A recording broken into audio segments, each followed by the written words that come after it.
Je peux...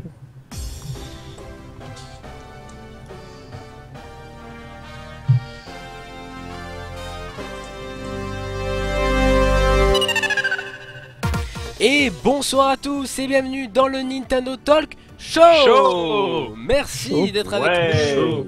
Ah, c'est bien d'avoir fait un show en même temps que moi, alors ça, j'attends depuis une saison, vous vous rendez compte, on l'a fait pour la dernière. Voilà, j'ai pleuré.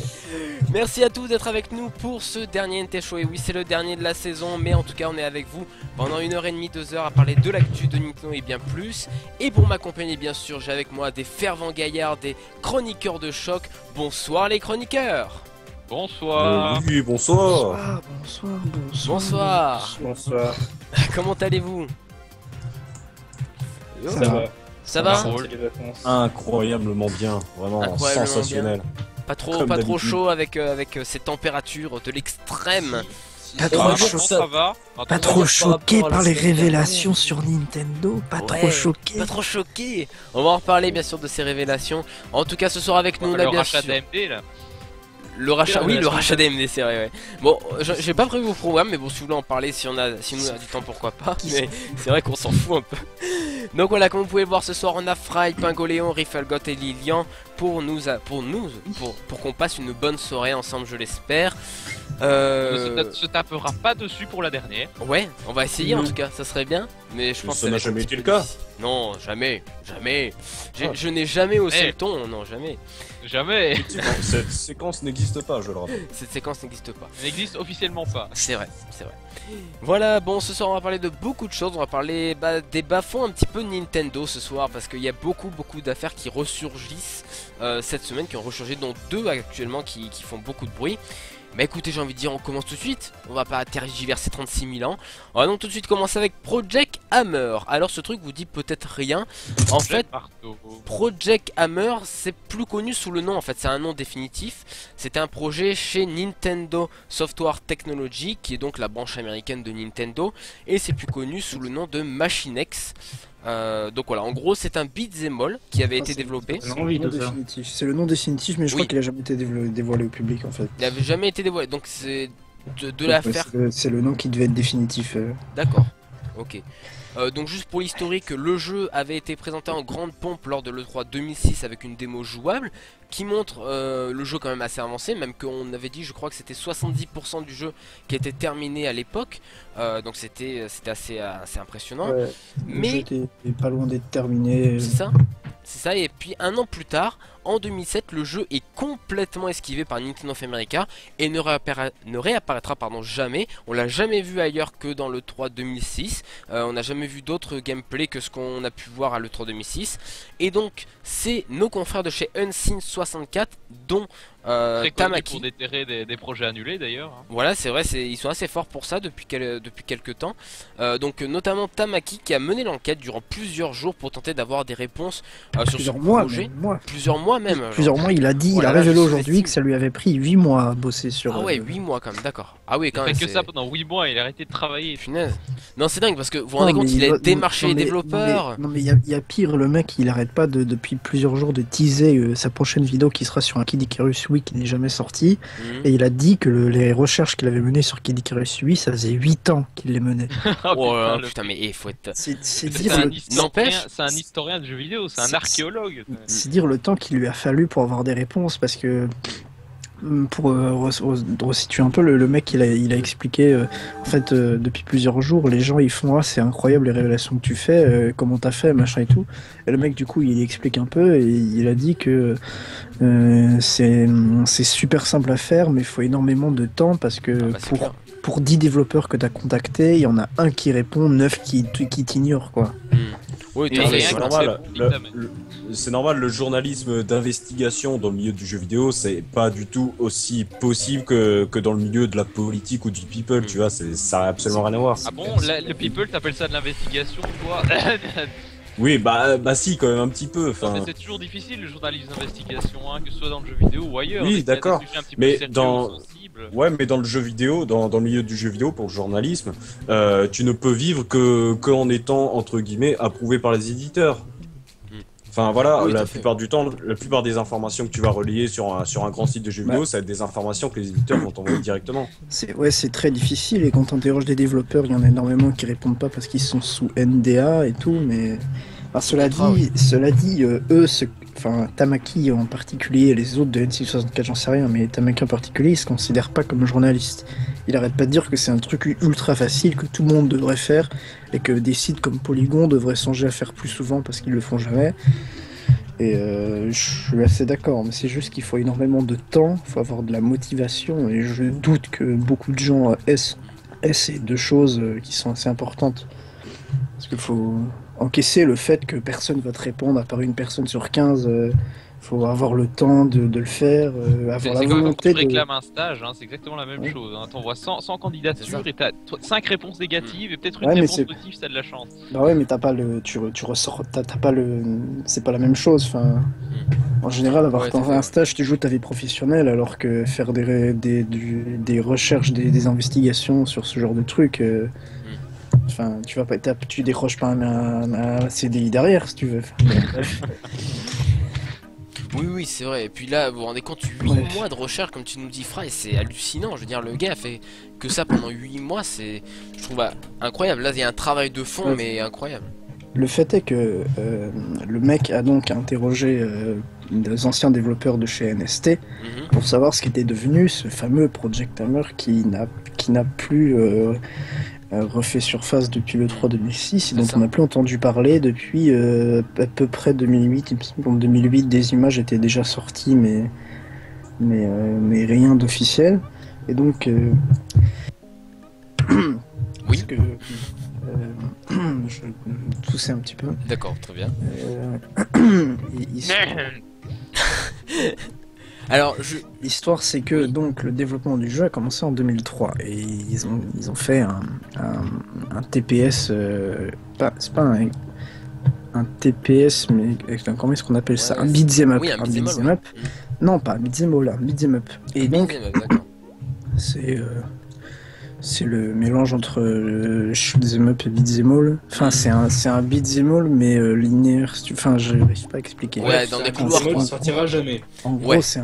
en gros, c'est une sorte de TPS et qui devait mettre en scène un mec qui s'appelle Emo9, qui est un cyborg qui a été créé par un programme secret de l'armée américaine parce que dans l'histoire du jeu, les États-Unis se font envahir par une armée de robots, ils savent pas d'où ça vient, ils arrivent pas à les combattre, donc première idée, tiens, on va faire un cyborg, waouh! Ils ont montré le jeu à l'E3 2006, voilà, normal, pas de souci. Et en fait, quelques semaines après cette E3, il a commencé à y avoir des clashs dans l'équipe. En fait, le truc très particulier chez NST, c'est que c'est un studio américain qui est donc dans l'état de Washington, juste à côté des bureaux de Nintendo of America. Mais c'est un studio qui est américain, qui a des devs américains, mais dont la direction c'est des japonais. C'est-à-dire C'est que ça. Nintendo, quand ils ont créé le studio, ils ont pris 3-4 japonais de Nintendo, ils les ont envoyés aux États-Unis, ils ont fait faites un studio, voilà, point. Et donc la direction est japonaise, alors que les devs qui bossent dedans, c'est tous des américains, enfin presque. Juste pour information, ce studio ont sorti quoi comme jeu? Il me semble les Mario Ils ont- versus Donkey Kong. Oui, ça, les non Mario En fait, versus Donkey Kong. ils ont fait tous les Mario vs Donkey Kong, mais ils ont surtout fait Wave Race sur GameCube. Ils ont fait ouais. Ridge Racer sur 64 et sur GameCube. Ils ont fait Ouais. 1080 degrés Avalanche, là, un truc comme ça. Et c'est pas eux qui ont fait Je- 80 Overboard? Non, pas Overboard, Si. si. Si, ils ont fait les deux. Non, attends, ils ont pas fait le premier, mais ils ont fait le deuxième. Ils ont D'accord. pas fait celui sur Ah oui, donc- 64, ouais, ils donc ont c'est fait celui sur Avalanche. GameCube. D'accord, très bien. Donc ils ont fait des jeux, Ouais, ils ont fait de très bons jeux, Et- des jeux qui sont encore demandés par les joueurs. Il y a énormément de joueurs qui auraient apprécié avoir un Wave Race Wii U. Et ils ont aussi participé au développement de Metroid Prime Hunters aussi. Oui, ils ont fait Metroid Prime Hunters. Ouais. Ouais.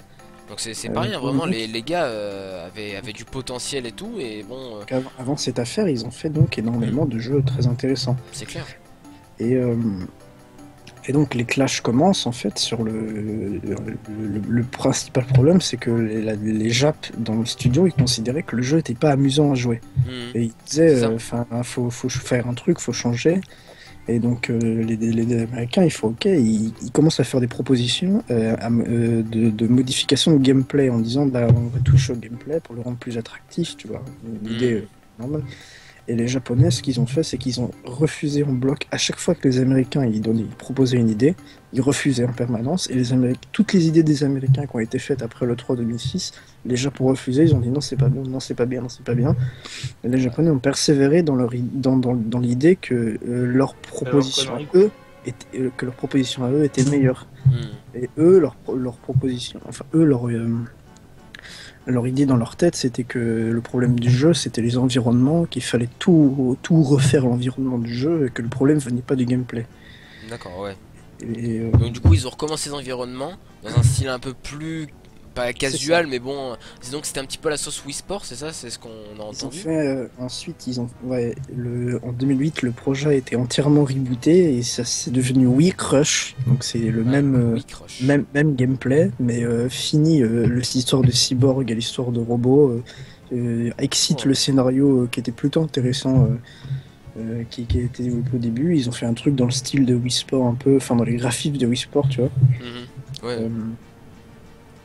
Et après ça, les clashs ont bien évidemment continué. Et les anciens développeurs qui ont été interrogés par Tamaki, il y en a un qui a expliqué on savait parfaitement faire un jeu amusant, c'était pas le problème. Le problème, c'est qu'ils acceptaient pas nos idées parce qu'on n'était pas japonais. Et en 2009, le développement a été complètement arrêté. C'était Wii Rush 2008, en 2009 ça a été complètement annulé, ils ont abandonné totalement l'idée.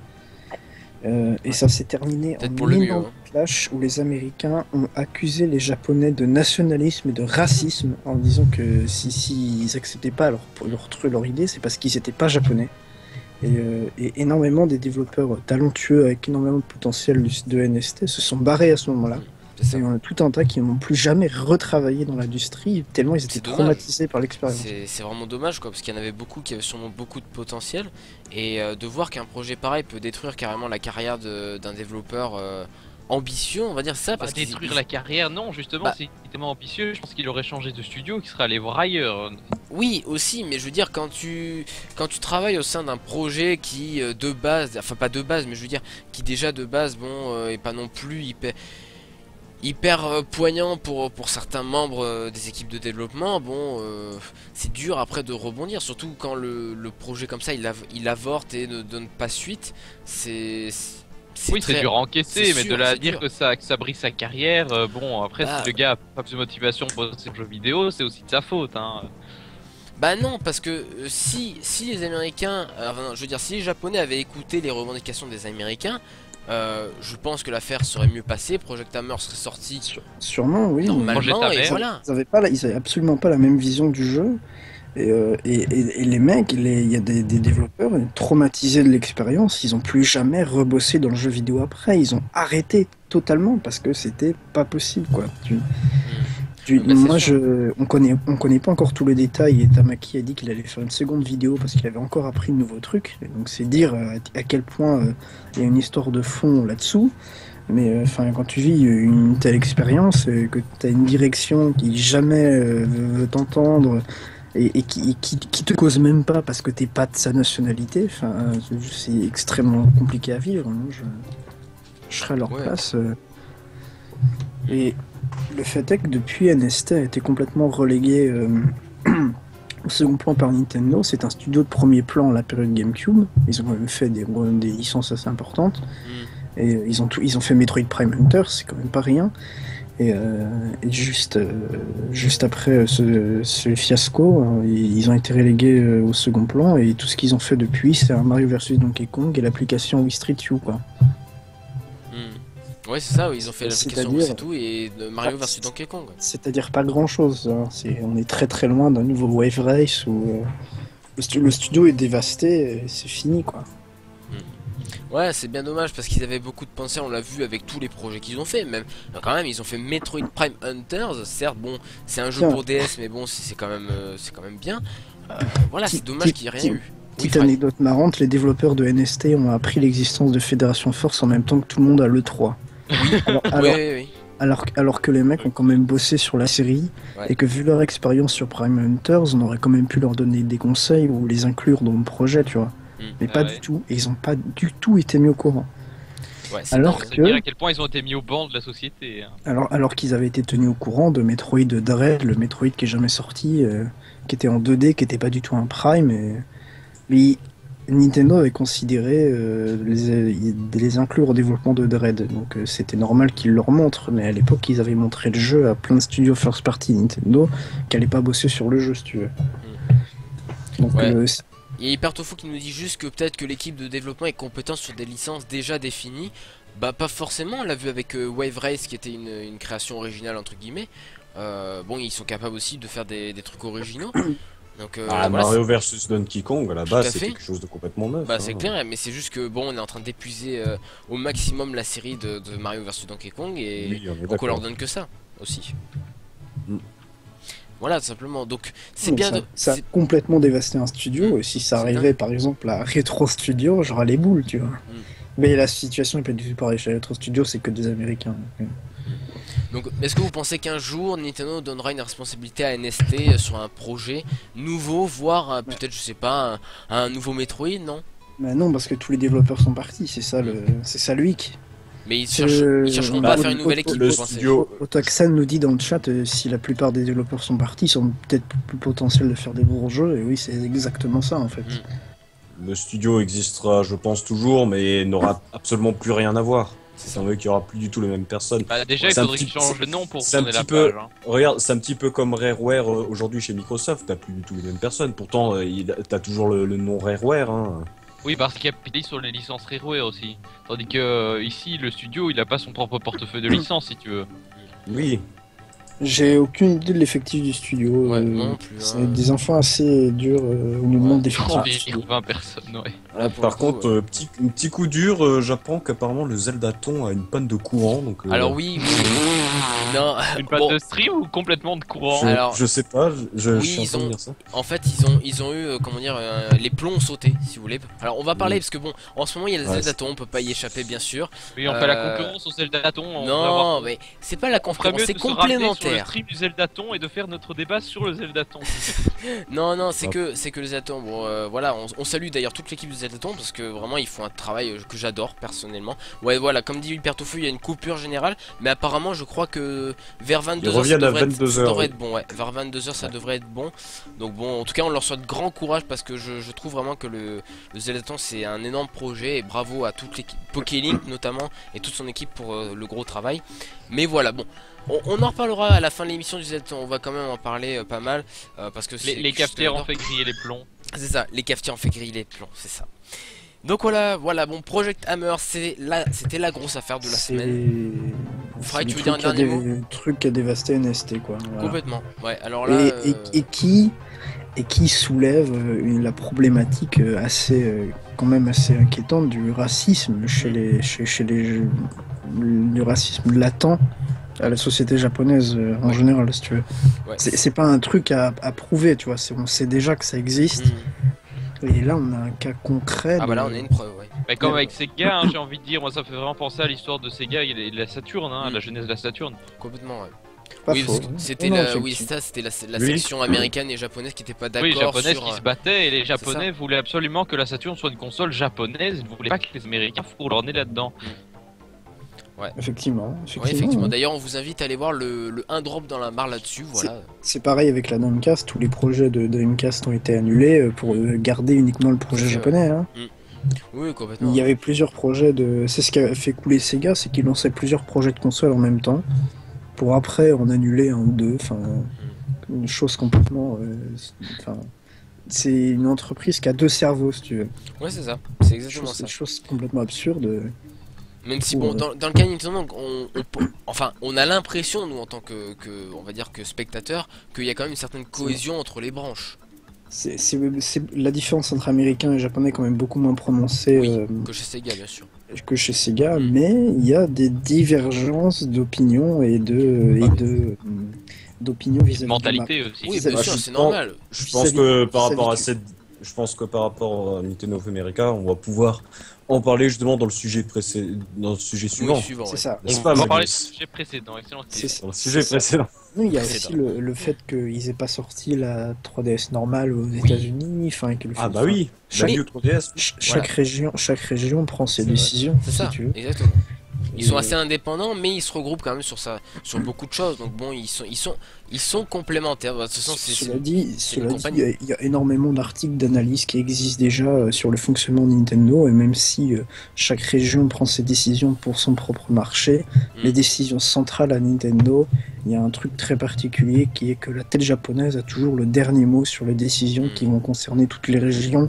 Et donc, quand un Européen ou un Américain a une idée, il faut d'abord faire valider par des Japonais qui ensuite doivent le faire redescendre vers les Américains, les Européens, qui ensuite revalident entre eux. Enfin, il y a un truc très très particulier qui est propre aux entreprises dans la région de Tokyo, pas de Tokyo, mais de Kyoto. C'est que c'est ce qu'avait révélé l'ancien monsieur indépendant Nintendo of America qui s'est barré il y a quelques temps. Il avait révélé ça l'an dernier, je crois. C'est que tout le monde a tout le monde a un droit de veto. Enfin, si tu veux, Satoru Iwata est président, mais dans l'équipe dirigeante, tout le monde a un droit de veto, et il suffit qu'un mec pas d'accord pose son veto et bim, le projet est enterré. D'accord, ok. C'est ce qui explique pourquoi Nintendo a mis une génération à faire les Nintendo Network à la place des Konami. C'est ce qui explique. Étonnant qu'il n'y ait pas un mec qui ait mis son veto à Metroid Prime Fédération Force. Hein. Non, mais c'est ce qui explique tout le retard sur le online qu'a Nintendo. C'est parce que t'as des gens à la tête de Nintendo qui sont bloqués dans les années 80 et qui comprennent pas le gaming d'aujourd'hui. Il faudrait peut-être rajeunir un petit peu l'équipe. Un petit peu. Ça serait ça. Ouais, comme ça on vire Miyamoto, il est trop vieux de toute façon. Iwata, 50 ans, c'est trop vieux aussi. Bref, Nintendo of America, c'est le sujet suivant. Tout à fait, bah écoutez, je pense qu'on va terminer donc sur ce projet Tamer qui ne verra jamais le jour. Voilà, on peut l'appeler projet Tamer, hein, voilà Tamer, aux dirigeants Nintendo qui l'ont annulé. J'ai entendu la blague il y a 5 minutes, Pingo, je lui dis non, il va pas la refaire.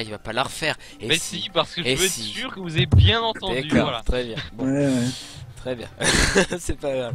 Du coup, on passe tout de suite à notre deuxième sujet, le deuxième sujet un peu polémique de la semaine. Il s'agit de la localisation et Devil Sur, d'une grande histoire d'amour, bien évidemment. Alors, ça c'est la situation inverse. C'est pas les Japonais qui enculent, qui.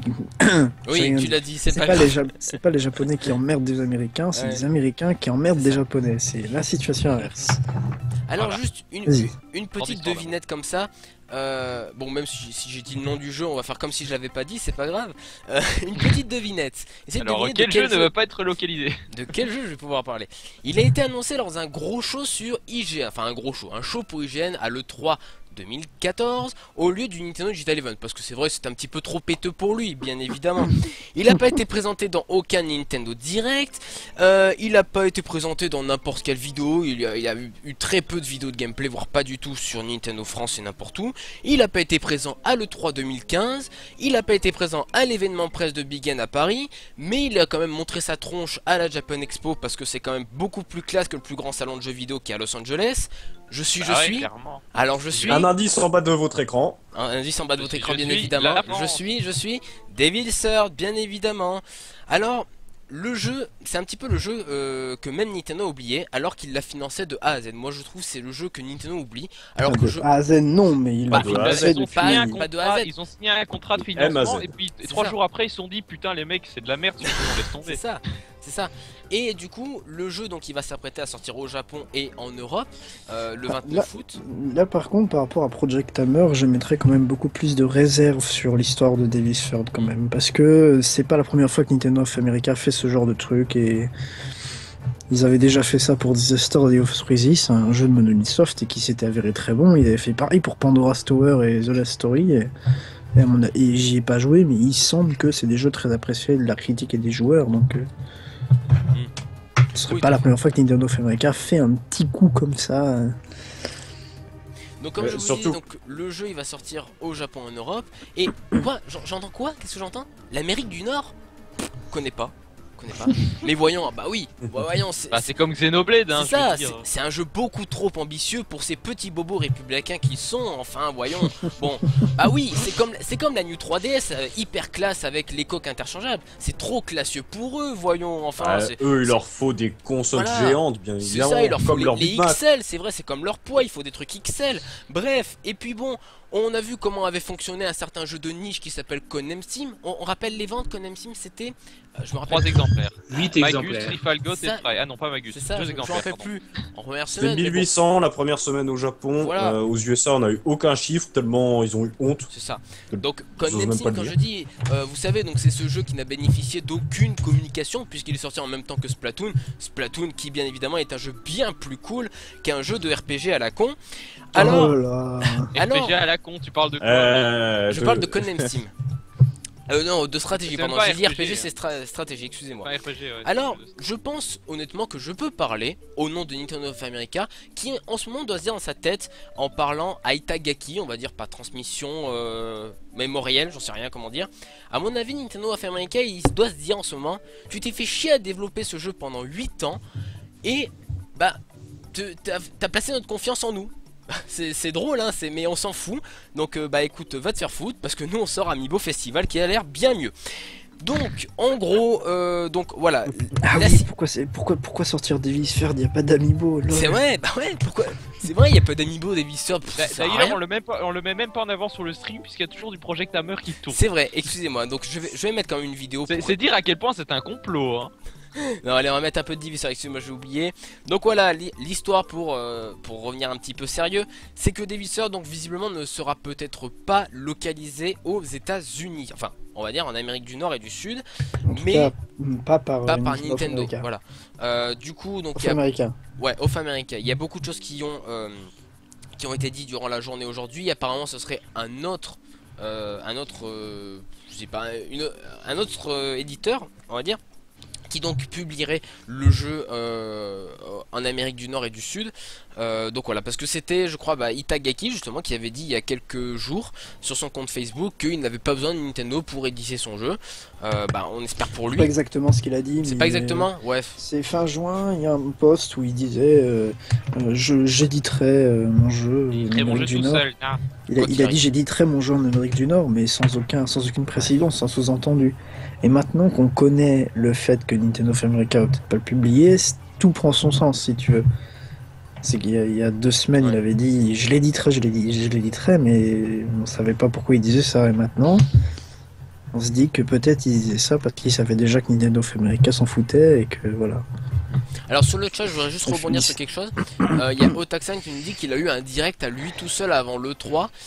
Non, je crois qu'il était apparu C'est dans un le... trailer. C'est ça, c'était un trailer dans le Nintendo Direct japonais, donc pour vous dire à quel point c'était localisé. Non, même c'est pas. une vidéo sur la chaîne YouTube. C'est- Un ah oui, truc de, c'est un vrai. truc de, c'est un truc C'est de. une vidéo qui est popée au plein milieu de nulle part. C'est vrai, c'est ce que vous voyez actuellement d'ailleurs, je suis con.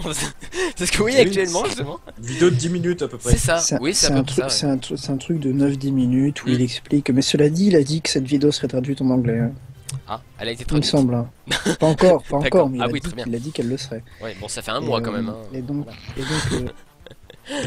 donc l'histoire, c'est que selon Unseen 64 et depuis hier soir et depuis ce matin, selon Siliconera qui a confirmé cette histoire, c'est que Nintendo of America ne sortirait pas le jeu. En ça. fait, tout simplement. Et la raison, elle est toute simple, c'est qu'ils n'auraient plus aucune foi dans le jeu, qu'ils y croiraient plus du tout, et qu'ils préfèrent ne pas le sortir plutôt que d'avoir une catastrophe dans les mains à gérer. Enfin, ils considèrent que le jeu est très mauvais.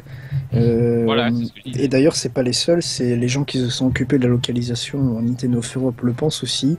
Il paraît que, et ça, j'ai quand même certains doutes là-dessus parce que Nintendo fait, enfin, c'est peut-être une excuse, mais en fait, il paraît que le framerate est dégueulasse, que le nombre de FPS, enfin, c'est même pas la peine. Le jeu il a 30 FPS, hein, je le dis. Il paraît que graphiquement, c'est un jeu PS2. Pas loin. Que J'y ai joué à la Japan Expo pour tout vous dire. donc, que graphiquement c'est un jeu PS2, que le jeu est ultra choquant, bah à la limite ça. Ah bah de toute façon. Que ça choque un mec chez C'est un problème Nintendo, pour Nintendo. que ça choque un mec chez Nintendo of America, je m'en fous.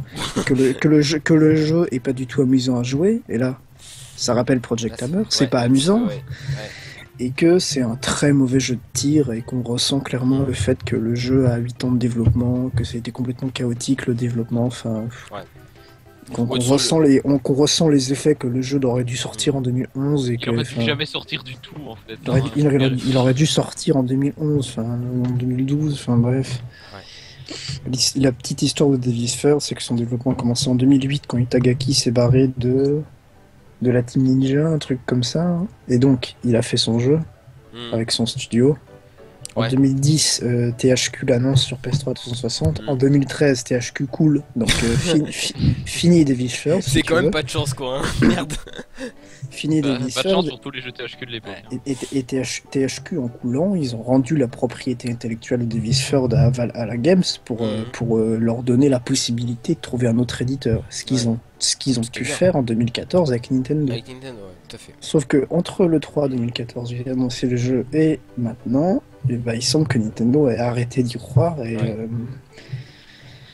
Et donc, Nintendo of America va carrément pas le sortir, mais j'ai un peu l'impression que c'est pas les seuls à pas croire dans le jeu, parce qu'au Japon, il est quand même exclusif à Amazon, ce qui va pas faciliter les ventes. Alors. Ah oui, quand même, là c'est... Il est exclusif à Amazon au Japon, déjà qu'il allait pas se vendre beaucoup, mais alors exclusif à Amazon, il risque de se vendre encore moins.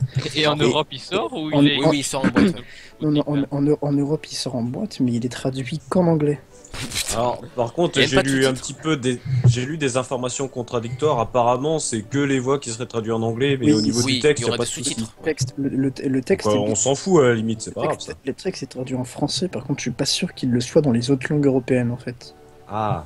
Il y a peut-être l'allemand. Ce qui est sûr, c'est que le texte sera en anglais et en français, et les voix uniquement en anglais. Bah oui, mais ça va j'ai choqué personne, hein, je veux dire. Tu as beaucoup de jeux Nintendo qui sont doublés en français, toi. Enfin, c'est comme. Bah oui. Énormément, quasiment tous en fait. Oui, tous. Non. Tous. Bah, Fire Emblem c'est traduit en français. C'est pas doublé en français. Mais c'est pas doublé. Les Layton c'est doublé en français. Ce genre de jeu. Les Layton ils sont doublés en français. Il y a pas si, Fire Emblem, il y a des voix. Hein. Ouais, mais des voix en français ou pas? Non, mais c'est pour ça, c'est ce que on dit. T'as pas dans les jeux Nintendo, t'as pas de jeux qui sont traduits en français normalement. À part Super Smash Bros. Et d'ailleurs, justement, je préfère 1000 fois mieux la voix américaine. Ouais, mais il y a peut-être beaucoup plus de voix dans Davis Fair que dans d'autres jeux. Enfin, genre par exemple dans Animal Crossing, les voix on s'en fout si tu veux. Enfin, mais ça c'est pas doublé. Dans Mario, il y a pas de voix. Dans Zelda, il y a pas de voix. Dans Pokémon non plus. Donc tu vois. Mario, c'est doublé en italien par contre. Dans Mario Kart, il y a pas de voix. Il y a énormément de jeux Nintendo, il y a juste pas de voix. Donc, ah oui. Je veux dire, c'est pas très étonnant pour ces jeux-là, alors que pour Davis Fair, pour Davis Fair, il y a peut-être énormément de voix et que ce serait peut-être mieux si les voix étaient traduites. C'est comme Shenmue 2. Hein. L'une des raisons de l'échec de Shenmue, c'est que le jeu était pas traduit. Hein, donc, oui, je parle des voix. Pas traduit et pas doublé. C'est d'accord. C'était pas doublé. Oui, c'était pas doublé. Donc voilà, bon, Davis Third, on le rappelle qu'il sortira comme le 29 août chez nous, sur Wii U. En tout cas, apparemment, personne chez Nintendo n'y croit, et il y en a j'y crois pas non plus, j'ai jamais cru à ce jeu. Personne chez Nintendo n'y croit, et la différence, c'est que Nintendo of America, ils y croient tellement pas qu'ils le sortent pas. Mais ils pourraient le sortir en démat, pourquoi ils le font pas? Il a été retiré de l'eShop. Ouais, il a été retiré de l'eShop. Retiré parce qu'il était dessus en plus. Ça, j'ai complètement lu. Bah, il était. Tu sais, il y avait la fiche. Tu sais, les jeux qui sortent, il y a des fiches sur l'eShop. Il a été supprimé complètement. Pourquoi est-ce qu'ils le sortent pas en version démat? Parce que ça rien, je veux dire. Bah si, il faut faire de la localisation. Ouais, logistique. Mais c'est quoi le job localisé? Enfin, pas doublé, traduit en anglais pour la version européenne. Ils doivent juste reconvertir une version PAL en version NTSC, c'est la mort. Oui, mais ça fonctionne pas comme ça chez Nintendo. Ouais, ça fonctionne pas comme ça. Quand on voit déjà comment ils ont l'air d'en chier pour sortir les jeux sur console virtuelle, hein. Ça fonctionne. C'est pas la même chose. Hein. Tous les marchés ont leurs propres règles et les traductions sont différentes selon les continents. Il n'y a pas de communication entre les traductions. Hein. Enfin, je sais pas si t'as déjà remarqué que les noms de circuits dans Mario Kart 8 c'était pas les mêmes dans la version québécoise que dans la version française. Hein. C'est vrai d'ailleurs. Et pourtant, mais ça c'est un peu stupide. Et pour Xenoblade, quand ils ont localisé le jeu aux États-Unis, c'était les voix anglaises. Mais parce que c'est un fonctionnement par région et qu'il n'y a aucune communication entre les deux. C'est ça. Mais si, parce que je te dis que Xenoblade, quand ils ont pris la version anglaise européenne pour la version US. Oui, je suis sûr de ça, c'est les voix anglaises. Pour les voix, c'est des Britanniques qui font les voix. D'ailleurs, il y a une actrice de Doctor Who qui joue dedans. C'est des Britanniques qui font les voix, ça veut pas dire que c'est pas Nintendo of America qui a fait la traduction. Enfin. Bah, et à la base, c'était pour le marché européen. Oui. Donc tu vas pas me dire que les Américains ont refait la traduction et qu'ils ont repris les mêmes acteurs pour les doublages. Hein. Là, je te Monolith Soft peut-être, mais je te rappelle qu'il s'est quand même passé des années entre la sortie Jap et la sortie un an après la sortie européenne et 2 ans après la sortie Jap. C'est pas des années. Enfin... Bah 2 ans, ça fait des années. Bon, écoutez, voilà. Bon. Alors, juste comme ça, pour donner un petit peu mon avis, parce que j'ai eu la chance, pardon, entre guillemets, d'y jouer à la Japan Expo. Bon, le jeu, comme tu l'as dit, Fry, c'est un jeu PS3, voilà, autant vous dire. Techniquement, c'est un jeu PS3. Oui, la Wii U, techniquement, c'est console aussi puissante qu'une PS3. C'est ça. Oui, non, la Wii U est quand même plus puissante qu'une PS3. Mais pas beaucoup, enfin, pas beaucoup. Il faut pas déconner. Pas beaucoup, sauf qu'il n'y a aucun éditeur qui l'exploite plus qu'une PS3. Hein. Pas beaucoup, et le problème, c'est que tu peux faire un jeu assez beau sur Wii U. Genre par exemple Fast Racing Neo, par exemple, voilà. Quand t'as le temps de développer les jeux sur Wii U et que le jeu était prévu sur Wii U à la base. La différence avec Devil's Third, c'est que le jeu, le développement a commencé sur PS3 et 360 et ils ont juste fait un portage. C'est ça. Et qu'ils ont eu 2 ans, ils ont dû bosser sur la version Wii U pendant 2 ans alors qu'il y avait 6 ans de travail sur la version PS3 360 avant ça. Donc je pense que il y a énormément de travail de l'ancienne version qui est resté sur la version Wii U. Et c'est normal. Oui. Voilà, bon, autant vous dire que quand t'as passé 6 ans sur un jeu, tu reprends pas tout à zéro parce que tu changes de console. Enfin bon. La physique, il y en a pas, hein, pour tout vous dire, les chaises ne bougent pas dans le jeu. Voilà, j'ai été scandalisé quand j'ai vu que les chaises ne bougeaient pas dans le jeu. Scandalisé, Magus, attention. C'est quand même dingue que de pas faire bouger des chaises en 2015, merde. Bref. T'as fait le fameux test de tirer dans une vitre? Ouais. Non, bah, il y a des impacts. Attention. Il n'y a pas de lumière dynamique, c'est trop demandé. Mais il y a quand même des impacts. Après, techniquement, c'est un jeu. On est au-dessus de The Order alors, quand même. Ouais, quand même. Non, le jeu, quand même, est techniquement vieux de 5-6 ans, voilà. De 8 ans, peut-être. C'est ça, de l'époque PS3. Après, niveau gameplay, c'est pas ça non plus, quoi. Je sais pas, j'ai l'impression que ça répond mal, en fait. C'est pas intuitif, j'ai l'impression. Enfin, c'est peut-être que mon avis. Mais ça vient peut-être de la démo. Enfin, je sais pas comment elle a été faite cette démo. Alors attention, c'était pas une démo. On m'a bien stipulé que moi d'ailleurs j'ai dit à la fin quand j'ai terminé la partie, je dis bon heureusement c'est la démo, ils ont encore un petit peu de temps pour le faire. Et le mec qui est à côté de chez Nintendo France il m'a dit non, c'est le jeu complet. Ah d'accord. D'accord, très bien. Mais c'est quand même étonnant que le mec te l'ait précisé si tu l'as dit en trollant comme ça. Hein. Non, et puis non, je te jure, le mec m'a dit non, c'est le jeu complet et d'ailleurs c'est pour ça qu'on arrête au premier boss parce qu'ils arrêtaient tout le monde au premier boss avant que ça continue. Et moi j'avais demandé à aller plus loin que le premier boss, mais il m'a dit non parce qu'il y a d'autres gens qui veulent essayer.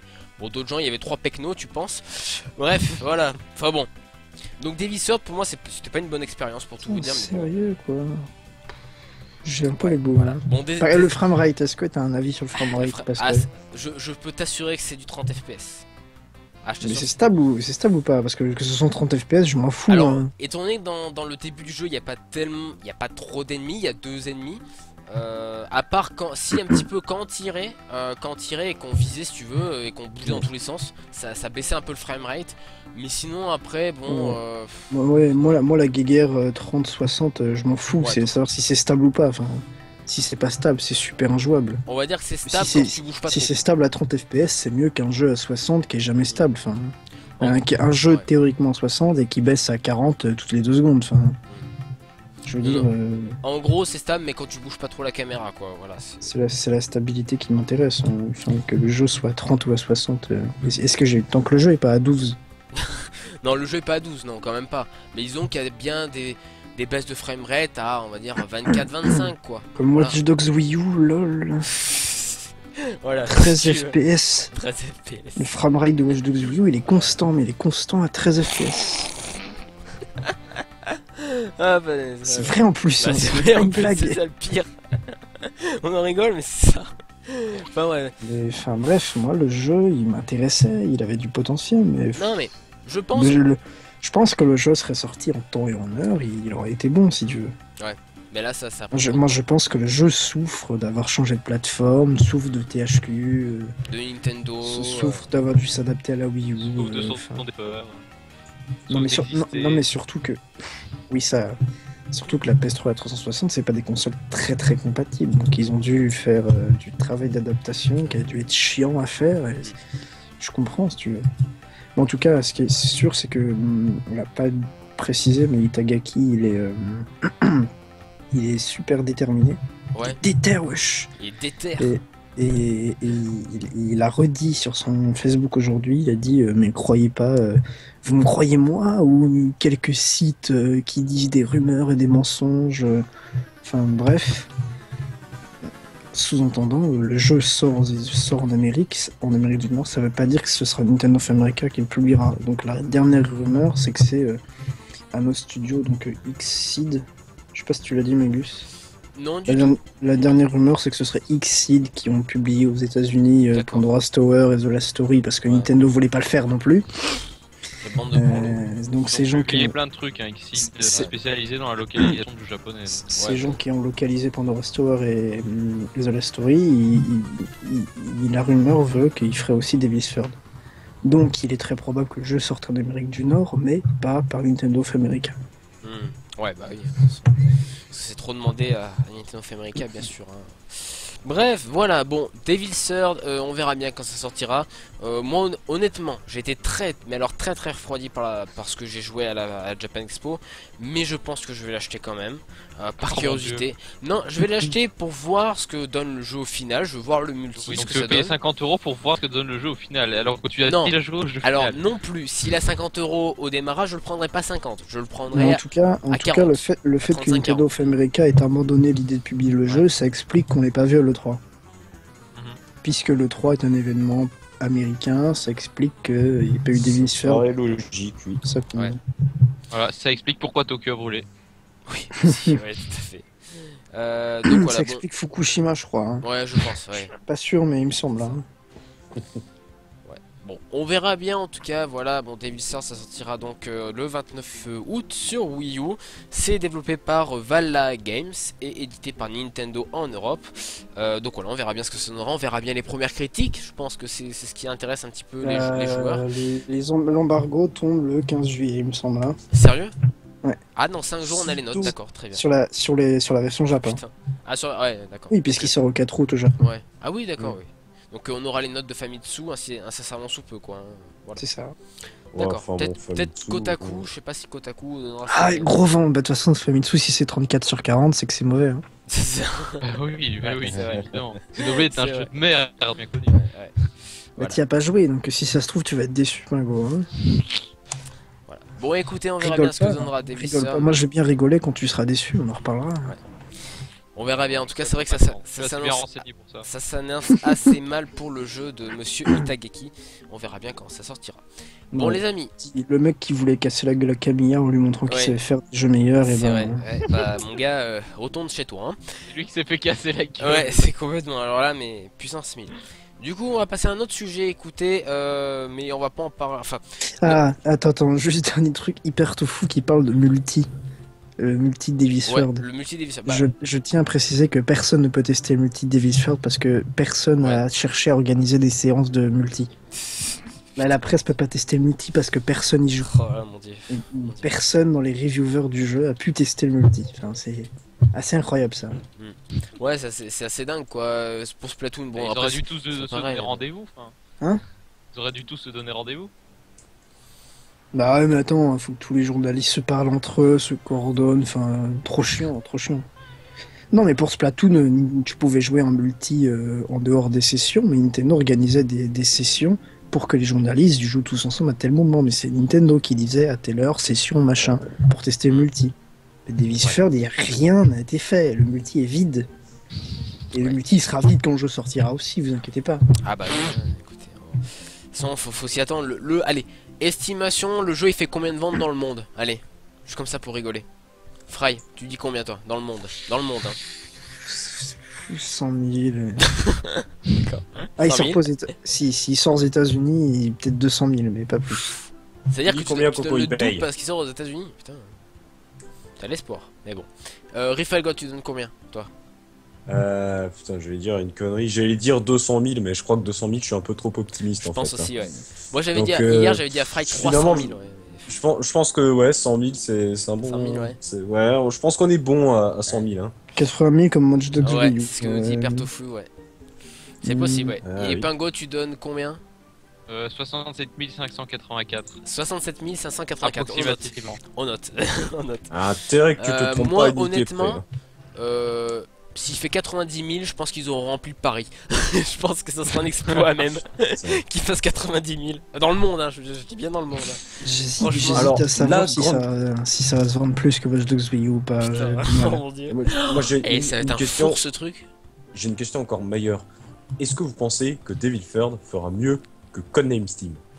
Ça va être dur. Clairement pas. Je pense pas parce que David Third c'est pas un jeu assez de niche. Codename Sim il a Codename dû vachement Steam, plaire aux il est jeux édité de par sortie. Nintendo. Hein. Ouais, Il a aussi, beau voilà. avoir bidé, ça reste un bit de Ouais. jeu Nintendo.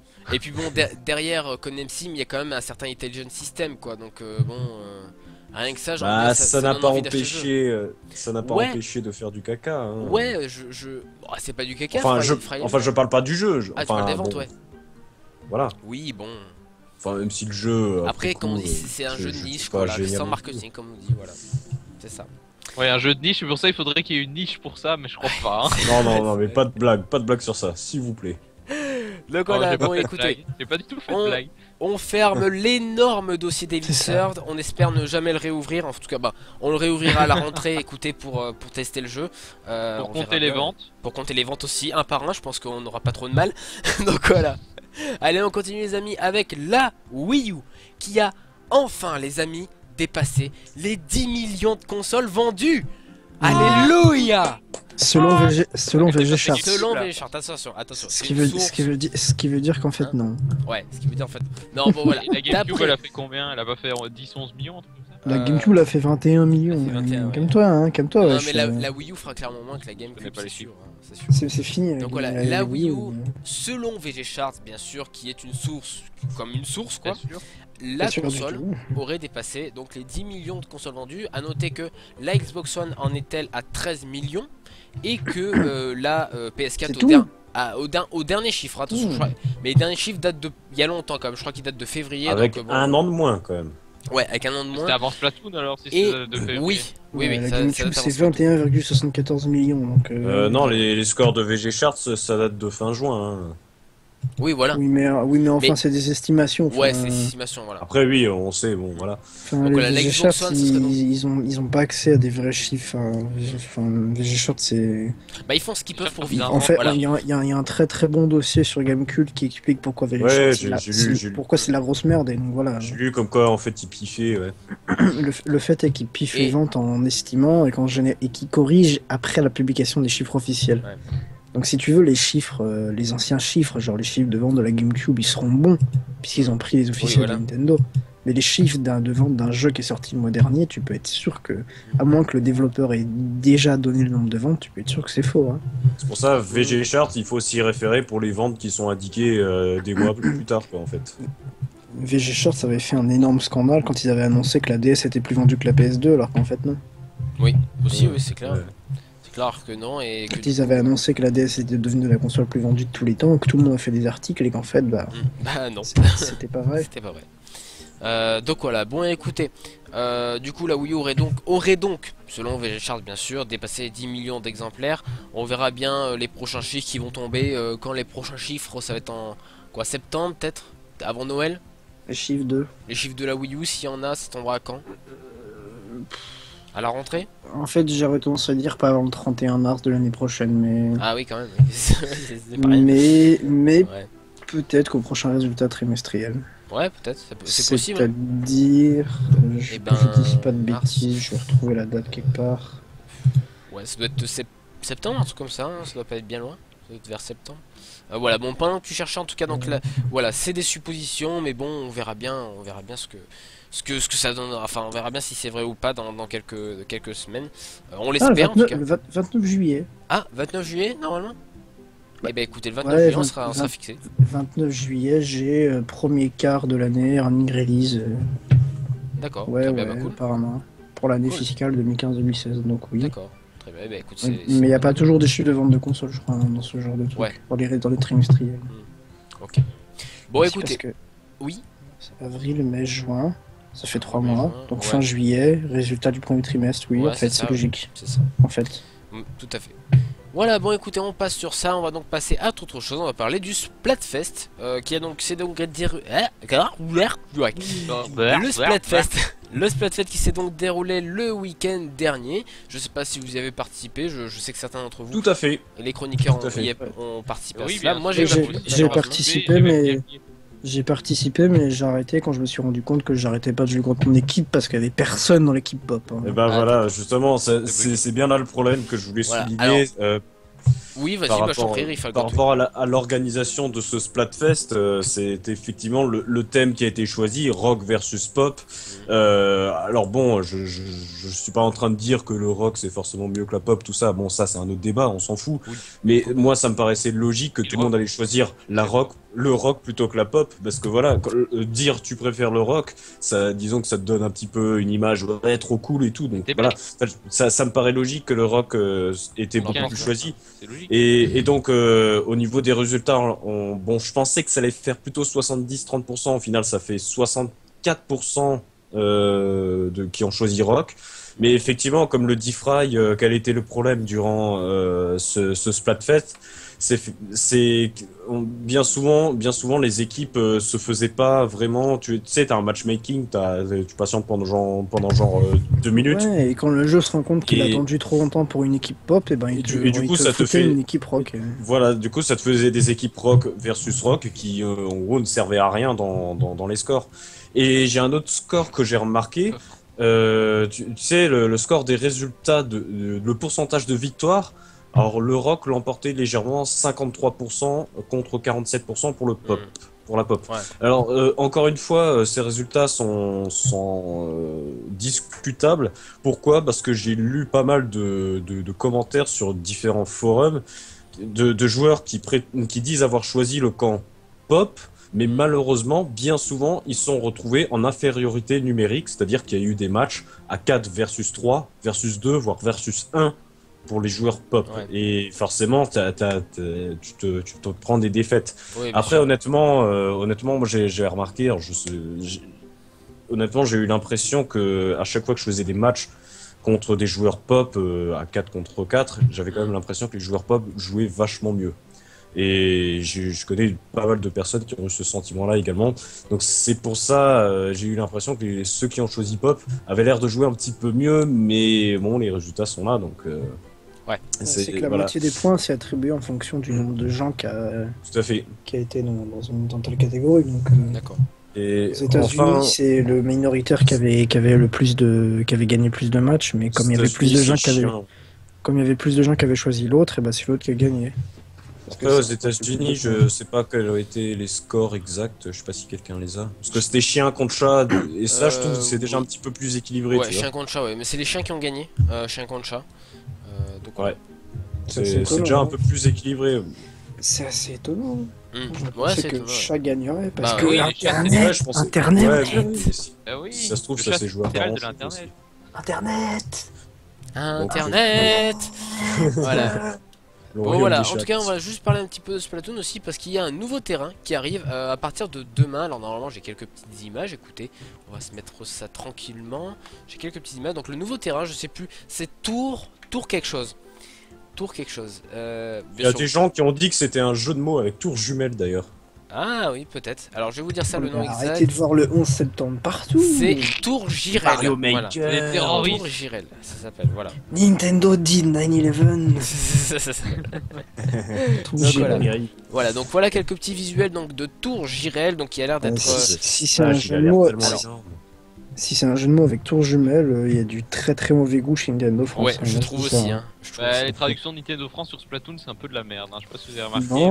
Non, je trouve très bien. C'est rigolo, doc à doc, en cropo. En cropo, je pense que c'est génial.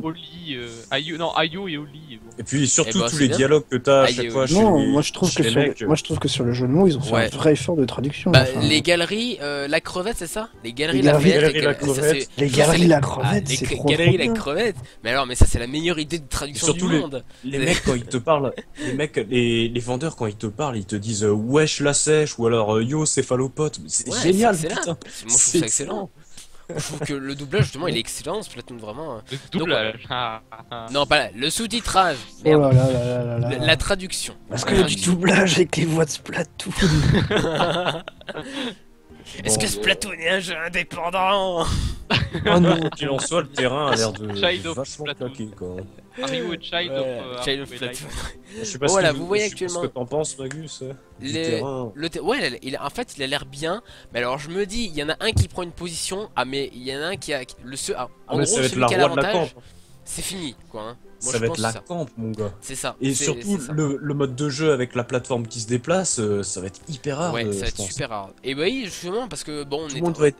Parce que si la plateforme elle est perchée là en hauteur et que tu essayes de viser en étant en bas, il te faut un snipe obligatoirement. Oui, tout à fait, oui. De toute façon, le mode avec la plateforme qui bouge, le rouleau, tu l'oublies. Hein. Oui, non, oui, c'est sûr. Hein. Le rouleau, là, tout le monde disait, il top tier, bah pas là. Ouais. Donc voilà, nouveau terrain qui arrive donc demain dans Splatoon. Demain c'est vers 7h, je crois, c'est 7h du matin qui arrive généralement les mises à jour. 4h du matin. 4h, oui, c'est vrai. 4h du matin. Plutôt. Parce que c'est localisé par rapport aux États-Unis.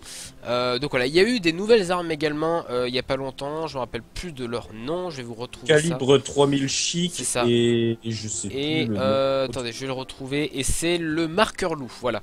Le calibre 3000 chic, c'est ça, et le marqueur lourd. Donc voilà, simplement, c'est les dernières calibre nouveautés. 3000, c'est des armes à assez longue portée qui font de gros dégâts mais qui ont une très très faible cadence de tir. Les marqueurs par contre je sais plus qu'est-ce qu'ils font.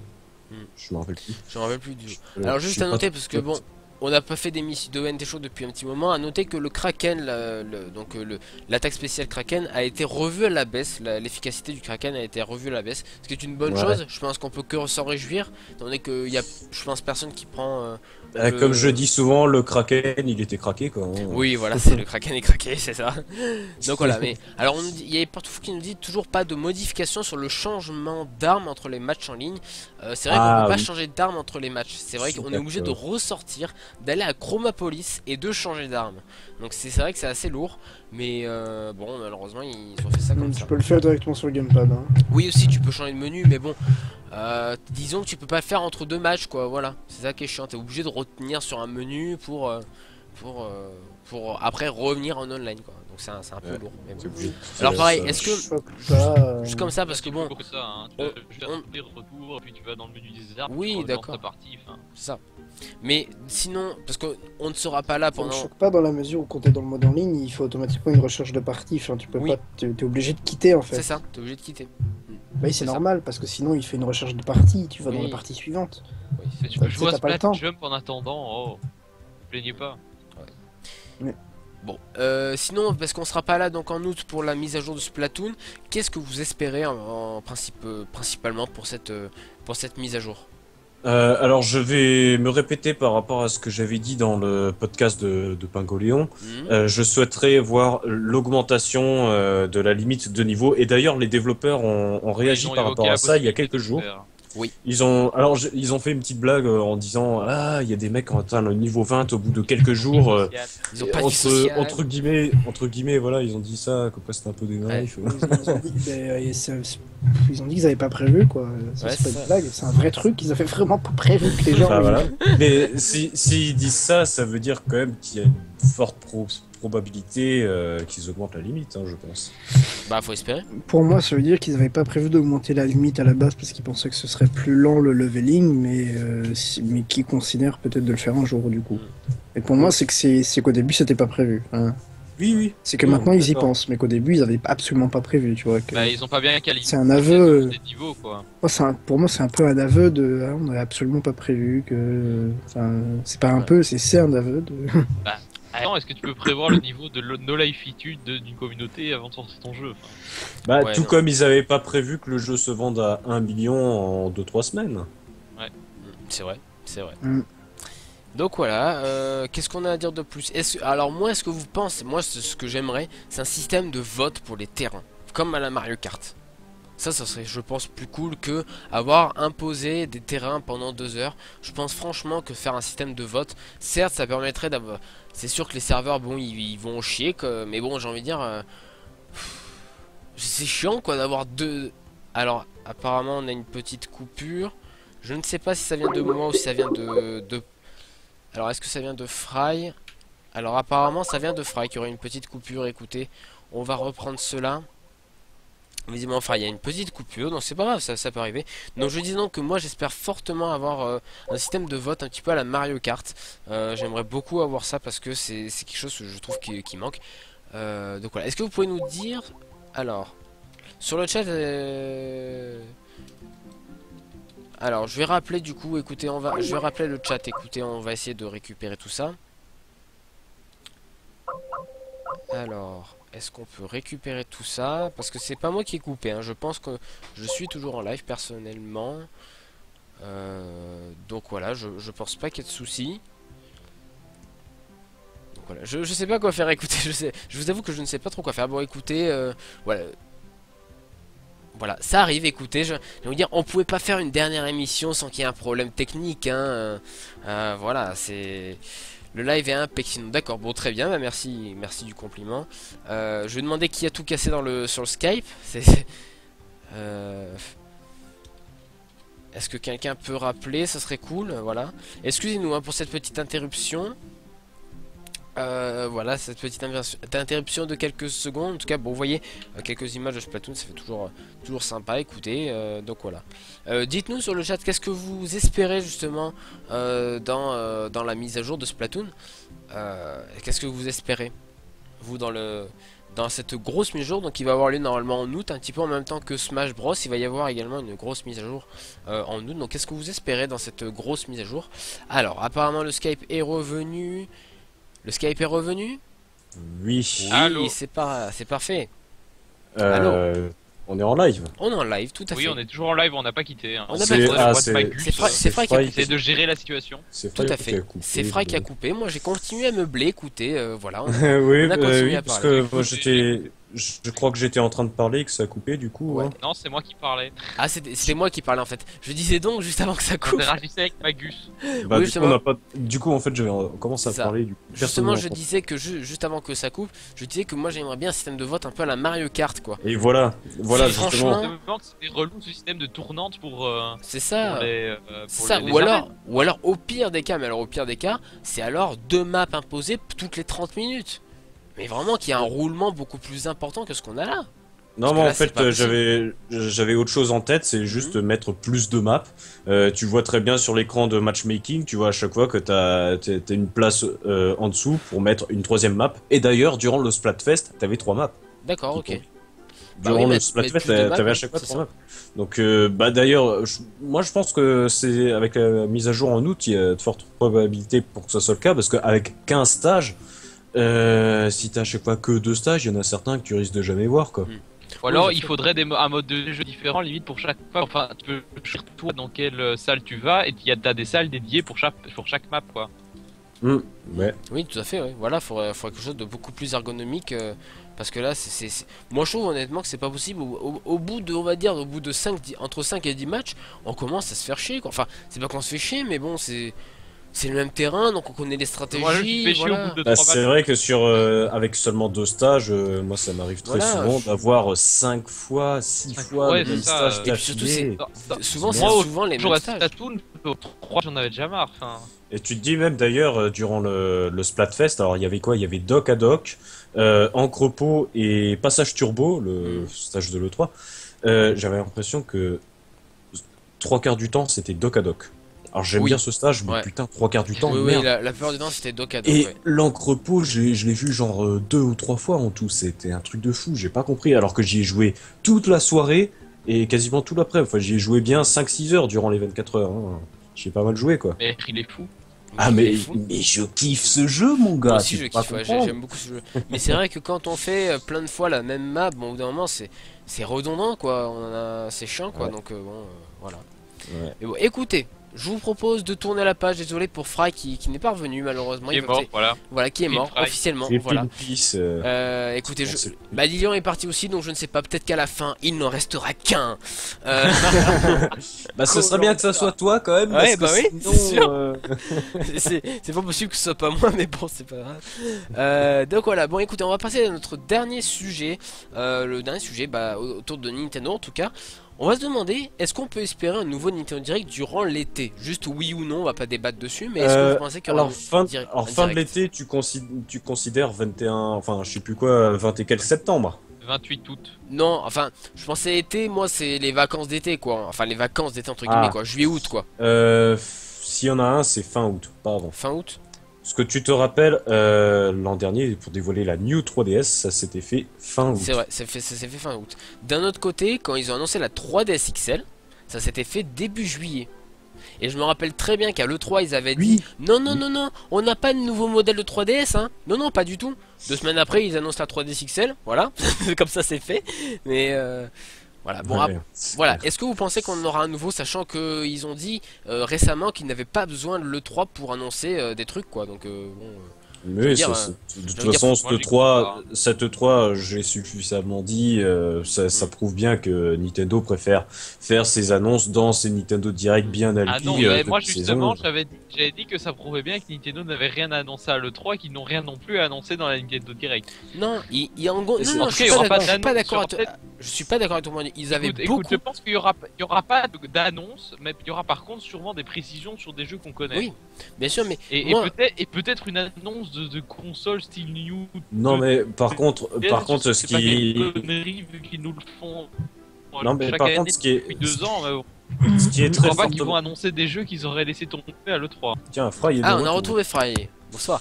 Donc on disait donc justement, est-ce qu'il y aura un Nintendo Direct cet été? Tu penses, c'est-à-dire cet été, juillet-août quoi, ce mois-ci ou le mois prochain? Est-ce que tu penses qu'il y en aura un? Mois d'août, ouais. Mois d'août, ouais. Moi j'avais pensé juillet justement parce qu'ils avaient annoncé la 3DS XL en juillet. Juillet pour moi c'est. Non, mois d'août. Mois d'août.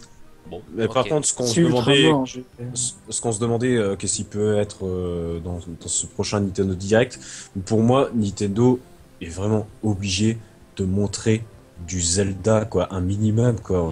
On veut des nouvelles, mais oui, mais on en veut un jour, on va pas attendre le 3 2016 pour ça, faut pas déconner. Bah si, t'inquiète pas.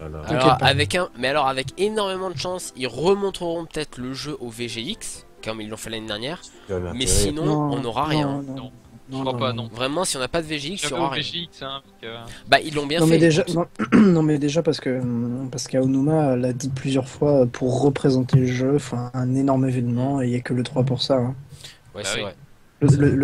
Aonuma, il l'avait dit, on pensait à annoncer. Ils ont un peu tué leur E3 en ne présentant pas Zelda, tu veux pas me dire qu'ils vont. Mais parce qu'ils avaient rien à montrer, parce qu'ils avaient rien à montrer. Tout à fait. S'ils l'ont pas montré, c'est qu'ils avaient dans les 3 mois à venir, enfin. S'ils l'ont pas montré le 3, c'est parce qu'ils avaient rien à montrer. C'est pas parce qu'ils se sont tirés une balle dans le pied, c'est qu'ils avaient vraiment rien à montrer, parce qu'ils ont vraiment recommencé. Enfin, pas recommencé, mais ils ont vraiment eu des nouvelles choses à faire et ils ont dû estimer que leurs nouvelles idées allaient tellement changer l'image du jeu. Ouais, mais enfin, alors ils ont changé de style graphique, tu vas me dire, parce que remettre un trailer, ça va pas dévoiler forcément. Je sais que c'est pas le sujet, mais FF7 HD, tu crois qu'ils avaient quelque chose à montrer? Non, ils avaient rien à montrer, pourtant ils ont pas un trailer. Et finalement, quand même, tout le monde est content finalement. Square Enix et Nintendo, c'est pas du tout la même philosophie. Bah, il est là le problème. C'est la philosophie de Nintendo. C'est que le premier teaser de Zelda, ils avaient rien à montrer, hein. Pour rappel, il y avait une plaine, il y avait Link qui combattait une créature, et voilà, point barre, zéro gameplay. Si, c'était du gameplay, hein. C'était du gameplay, hein. C'était un trailer de gameplay. C'était un trailer de gameplay. Bien sûr que c'est, bien sûr. Pas du tout un trailer de gameplay. Ils ont dit que ça tournait sur le moteur du jeu, mais ils ont jamais dit que c'est du gameplay. C'était scripté, hein. C'était scripté. Oui. C'est ça. C'est en fait ça tourne. Aonuma, il avait dit que c'était du gameplay. Non. Non, il a dit que c'était scripté, que ça tournait avec le moteur du jeu, que c'était pas de la cinématique, que ce n'est pas du gameplay. Non, c'est scripté. Ça peut pas être du gameplay, t'as bien vu, c'est de la cinématique. Tu peux pas interagir avec ce genre d'action. C'est scripté. Voilà, c'est scripté. Mais tu peux pas interagir avec une action comme celle-ci. Tu vois bien, enfin tu peux, c'est injouable, on est d'accord. T'avais un changement de plan, à un moment quand il sortait sa flèche, ça peut pas être in-game ça hein.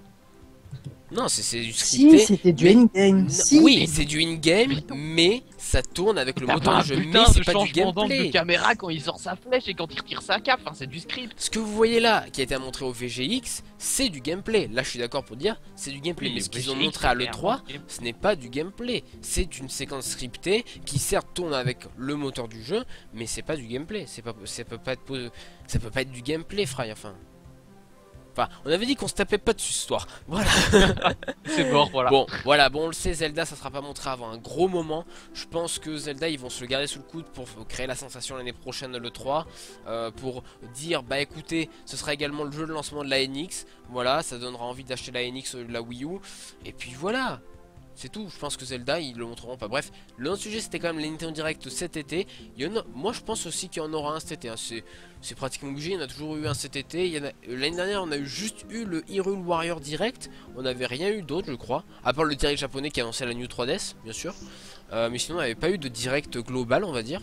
Après tout, faut bien nous teaser bien la tronche sur Super Mario Maker et Animal Crossing Happy Home. Hein. Moi je vous dis, ça va, on a déjà été je le vois, le Super Mario Maker Direct, je le vois venir, mais alors de loin, mais alors à 10 km les gars, hein. Celui-là, on va se le bouffer, mais alors en pleine tronche. Enfin bon. Alors écoutez, j'ai vu une news, attendez, non on s'en fout. Voilà, bon. Non, j'ai vu un truc, j'ai vu Bill Trinet, je me suis dit c'était important, mais non, en fait c'était nul. Donc voilà, bon écoutez, c'était la fin des news de Nintendo, voilà, donc c'était les dernières news que l'on fera cette saison. Donc voilà, je pense qu'on a terminé en beauté avec, attends, je viens de reprendre. Aonuma il a dit, de nombreux gens des médias m'ont demandé si c'était de la cinématique ou du gameplay, je vous assure que c'est du gameplay sur Wii U. Oui, par opposition à la cinématique. Ça veut pas dire que quand tu joues, tu peux vraiment avoir il a dit, that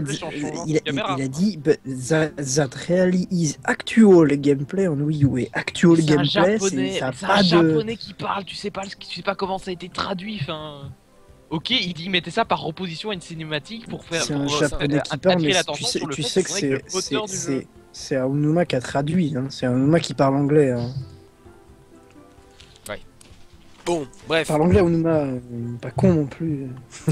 Ouais, mec, tu crois vraiment que dans ton jeu, tu vas voir la bête arriver comme ça et tu vas commencer à lâcher ton truc et à tirer ta flèche avec la caméra qui montre uniquement Link. Enfin, c'est clair. Je pense que ce débat est vieux d'un an. Voilà, on arrête le débat. Je vais vous dire, là, jusqu'à la fin de l'émission, je vais vous diffuser juste une sorte de... Enfin, c'est un gif pour tout vous dire. C'est un gif de la plaine d'Hyrule de la Wii U. Voilà, et on va se diffuser ça. D'ailleurs, j'ai la musique en fond. Bah, on va mettre la musique, c'est plus sympa que. Trop le mec. J'aime bien la musique de Sunshine, mais bon, voilà. Voilà, on va mettre cette musique hyper relaxante parce que c'est les vacances. Enfin, c'est bientôt les vacances, donc on en profite. C'est bientôt les vacances. Pour moi, c'est déjà les vacances depuis longtemps. Non, mais c'est les vacances du NT Show, voyons. Voilà. Bon. Bon, écoutez, et ben justement, on va devoir quitter la vidéo parce que je vais mettre le jingle du Trolltendo qui commence dès maintenant. Je vais trouver le jingle, écoutez, on va bien le trouver. Voilà le trop. Voilà le trop. Voilà le Trolltendo. Allez, c'est parti donc pour le jingle du Trolltendo. Oh, le mec il annonce un le trop, le trop, Trolltendo. Le trop, Trolltendo. Le Trolltendo, c'est le moment qu'il vous faut. Trolltendo. Voilà, donc c'est parti pour le Trolltendo. Écoutez, voilà, c'est avec. Entendu le jingle, je vais rembourser. Vaut mieux pas. Vaut mieux pas. Vaut mieux pas. Ah pardon, excusez-moi. Vaut mieux pas. Ça y est, j'ai peur. Donc voilà. J'ai peur. Bref, écoutez, c'est parti donc pour le Trolltendo. On va donc parler de Zombie U qui pourrait être porté sur PS4 et Xbox One en effet, mais sous un autre nom. C'est la meilleure exclue. Ouais, c'était la meilleure exclue. Mais bon, ça pourrait donc porter sous le nom de Zombie, puisque Zombie, on le rappelle, c'était l'une des premières licences d'Ubisoft après sa création, on va dire. Donc voilà, donc le jeu donc pourrait s'appeler Zombie et il a été listé de nombreuses fois sur PS4 et Xbox One. Donc bon, voilà. Cool. Cool. En fait, vous êtes choqué parce que vous avez écouté le jingle, c'est ça? Exactement. La bouche ouverte, là, tu vois, il a osé. Oui, j'ai osé, et vous l'aurez l'année prochaine aussi. Non. Attends, on te demandait des jingles du genre bruit de batterie comme oui, une blague. Comme ça, pas des vieux jingles pourris, là trop. Je sais. Bon bref. Bon écoutez, voilà donc qu'est-ce que vous en pensez de Zombie qui va arriver sur PS4 et Xbox One? On est d'accord que ça tue complètement l'intérêt du jeu. Peut-être pas, hein. Voilà, justement, on peut très bien lister Zombie sur PS4 et Xbox One sans que c'est de rapport avec Zombie U. Ils peuvent très bien faire un jeu. Il y a des rumeurs quand même de portage, donc ouais, ce serait logique qu'ils aient retiré le U vu que c'est plus sur Wii U. Enfin. Ouais, peut-être que ça va faire comme No Yo Friends, il sortira jamais. Non mais rien que pour le fait que ça a été leaké, ils le diffuseront jamais ce truc. N'empêche que pour l'affaire de No Yo Friends, encore une info de N664, c'est que les développeurs savent même pas ce que le jeu va devenir. Hein. Ah bah oui, parce que l'équipe des développements, ça fait 6 mois qu'il a terminé et personne chez Ubisoft leur dit si leur jeu va sortir un jour ou pas.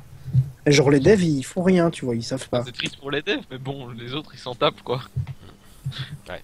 Ouais, mais bon, enfin. C'est triste aussi pour les millions de joueurs qui attendaient ce jeu. Bah ouais, c'est sûr, hein. C'est clair, hein, punaise. Des centaines de millions de joueurs, attendez, c'est clair. Ça se trouve, ça aurait été bien, tu sais pas. Ouais, on sait pas. Non. Donc voilà, du coup, voilà, on verra bien ce que ça donnera si Ubisoft reprend sa licence zombie. Ça changerait un petit peu du Assassin's Creed annuel. Au moins, ils nous feront un jeu de zombie annuel, voilà. On va donc passer au deuxième Trolltendo et dernier Trolltendo. Écoutez, parce que bon, il n'y a pas tellement de choses à troller cette semaine. On va parler donc de Sega qui veut reconquérir ses fans. En effet, c'est le président de Sega qui a donné une courte interview à Famitsu où il déclare que les équipes de développement font en sorte de revenir avec de grands projets. En témoigne bien sûr le magnifique Tembo the Badass Elephant, bien évidemment. Qu'est-ce qu'il y a, Fry? Voilà, je doute de Sega là, disons. Et donc ils essayent de faire oublier ces 10 dernières années où l'on a pu voir plusieurs titres trahir la confiance des fans. Non, sans déconner. Parle de trahison de la confiance des fans. Mais sans déconner, mais qui a l'impression de lire un homme politique, quoi? Ouais, un peu, ouais. C'est un truc de fou. Ça, ouais. On croit vraiment un homme c'est un président, hein, en même temps. Écoutez, je suis vraiment désolé. J'espère que vous voterez quand même pour moi, hein. Oh punaise, c'est tellement bien foutu. Bref. De plus, donc le président aurait déclaré qu'il y a un tout nouveau jeu pour console de salon, puisque Sega fait que du mobile maintenant, qui serait donc révélé lors du Tokyo Game Show et non du Toulouse Game Show, parce qu'on va sûrement utiliser l'abréviation TGS qui se déroulera en septembre. Voilà. Donc voilà, bon. Il y a encore des jeux annoncés ou... visiblement. Des jeux annoncés au TGS. Ah, visiblement, écoutez. Il existe encore des annonces dans ce truc. Visiblement. Même la Gamescom. Il encore le Tokyo Game Show. Ah oui, écoute, c'est la preuve. Donc voilà, bon écoutez, on verra bien. Déjà, Tembo the Badass Elephant sort le 21 juillet. Voilà, si vous avez envie de le prendre sur PS4, Xbox One et PC. Si vous avez que ça à foutre, hein, bien sûr. Game of the Year. Même si bon, c'est quand même développé par Game Freak, hein, mais bon. Ouais, c'est le jeu de Game Freak. Édité par Sega, c'est ça? Ouais, et édité par Sega, tout à fait. Ouais. Et ça sort pas sur console. C'est ça sort pas sur final, quoi. Ouais. Voilà. Ouais, bon. Donc voilà, Game Freak, le plus gros partenaire de Nintendo, mais sort pas ses jeux sur console Nintendo. Alors avec Fry, on a eu la chance lors de l'événement presse à Paris, Post 3, de tester Sonic Boom 2, Fire and Ice ou Ice and Fire comme vous voulez. Bah, pas forcément de la chance, mais Fry, il a pas été non plus si dégoûté que ça. Il est pas si mauvais en fait. Il est pas si mauvais, mais il est pas non plus bon. Il est pas si mauvais, je suis à de dire que le jeu est bon. Hein. Si, c'est pas mauvais jeu, c'est pas. De base, on a tellement été habitué à bouffer du Sonic de merde que maintenant, non. Ouais, non mais écoute, de base, Sonic Boom qui était sorti sur 3DS, il était moins pourri que sur Wii U. Hein. Ah bah, de toute façon, on peut difficilement faire pire que la version Wii U. Hein. Je pense déjà que Sonic Boom sur Wii U c'est le pire jeu de la Wii U selon moi, hein, vraiment. Même les Schtroumpfs 2, même les Schtroumpfs 2 que j'ai testé pour NLS, il est mieux. Voilà. Tiens, arrête. Magus, s'il te plaît, essaye de mettre la vidéo de Sonic Boom sur You avec la séquence où il saute dans l'eau et ça fait blablabla. Ouais, je sais pas si tu la connais. Je l'ai en plus, je crois. Énorme. Oh là là. Non mais arrêtez. Enfin, les Schtroumpfs 2, faut pas non plus déconner. Ah, je l'ai plus, j'ai dû la supprimer, voilà. Bon. Oh, quel grand perte. Non mais le premier Sonic Boom sur 3DS, il était déjà pas si mal parce qu'il avait pas une énorme partie des défauts de Sonic Boom Wii U parce que enfin c'est pas le même développeur et que c'était pas du tout le même jeu à l'origine en fait. Tout à fait, ouais. Ça devait pas être un Sonic Boom Wii U, ça devait pas être un Sonic Boom à la base. C'est pas du tout. C'était un projet de Sonic random au pif, machin comme ça. Et puis il y a eu un projet de dessin animé, de trucs cross-média au dessin animé manga, je crois. Je sais pas s'il y a un manga. Enfin, non, c'est des dessins animés jeux vidéo en fait. En fait, il y avait un projet de jeu par Big Red Button qui s'appelait pas du tout Sonic Boom. Il y avait un projet de dessin animé par je sais plus quelle boîte qui s'appelait pas du tout Sonic Boom non plus. Puis Sega a voulu saisir l'opportunité de faire une seule licence et donc ils ont renommé et ils ont fait Sonic Boom ils ont fait Sonic Boom en faisant en liant des trucs qui n'étaient pas faits pour être liés à la base. Et donc tout ce qui se passe dans Sonic Boom Wii U ne se passe pas dans le dessin animé, ça n'a strictement rien à voir. Ça a le nom Sonic Boom, mais ça n'a strictement rien à voir avec le reste de la licence Sonic Boom. Alors que le licence Sonic Boom, le chara-design pourri qui... C'est ça. Oui, c'est ça, il y a juste le chara-design pourri. Alors que le Sonic Boom 3DS, le premier, il avait des éléments du dessin animé. Bon, il avait aussi des éléments du Wii U. Il se trouve qu'il avait fait le mix entre les deux. Mais comme c'était pas le même développeur, il y avait vu que c'était pas le même développeur, le Sonic Boom 3DS, il était déjà pas si mal par rapport à la version Wii U. Et du coup, le Sonic Boom 2, il est mieux. Et du coup, vu que le premier était déjà pas si mal, mieux que pas si mal, ça fait que c'est pas trop mal. Enfin, ouais, voilà, c'est ça. Le jeu est pas mauvais si tu veux. C'est pas Sonic Boom sur Wii U. Il n'y a pas de il y a pas de bug absolument affreux où les trucs passent à travers les décors, les machins, les je sais pas quoi. Il n'y a pas de baisse de framerate, il n'y a pas de trou dans le. Ouais, c'est un jeu quand même assez propre. Oui. Tout à fait. Et le jeu est pas. Enfin, ils ont même corrigé. Enfin, il y a un énorme un truc qui me dérangeait dans Sonic Boom 3DS le premier, c'est que j'avais l'impression de conduire un camembert quand même. Ouais, complètement. Et ça dans Sonic Boom 2, je le ressens pas. Enfin, le jeu est plus rapide. Enfin, j'ai eu l'impression que c'était plus rapide. Si ça se trouve, c'est même pas vrai. J'ai trouvé que c'était plus rapide. Et donc, du coup, le jeu est pas si mauvais. En fait, c'est juste qu'il y a une nouvelle idée de gameplay, c'est le feu et la glace, et du coup, il faut switcher entre le feu et la glace pour certains éléments de décor. Genre, par exemple, tu marches sur des blocs de glace, il faut allumer le feu pour tomber dans l'eau, ou tu marches sur de l'eau, ou quand t'es sur de l'eau, qu'il faut traverser la zone d'eau, bah t'actives le pouvoir de glace, la glace, et comme ça tu peux traverser le passage, quoi. La glace. Sur ta gueule. Bien. Donc voilà, bon.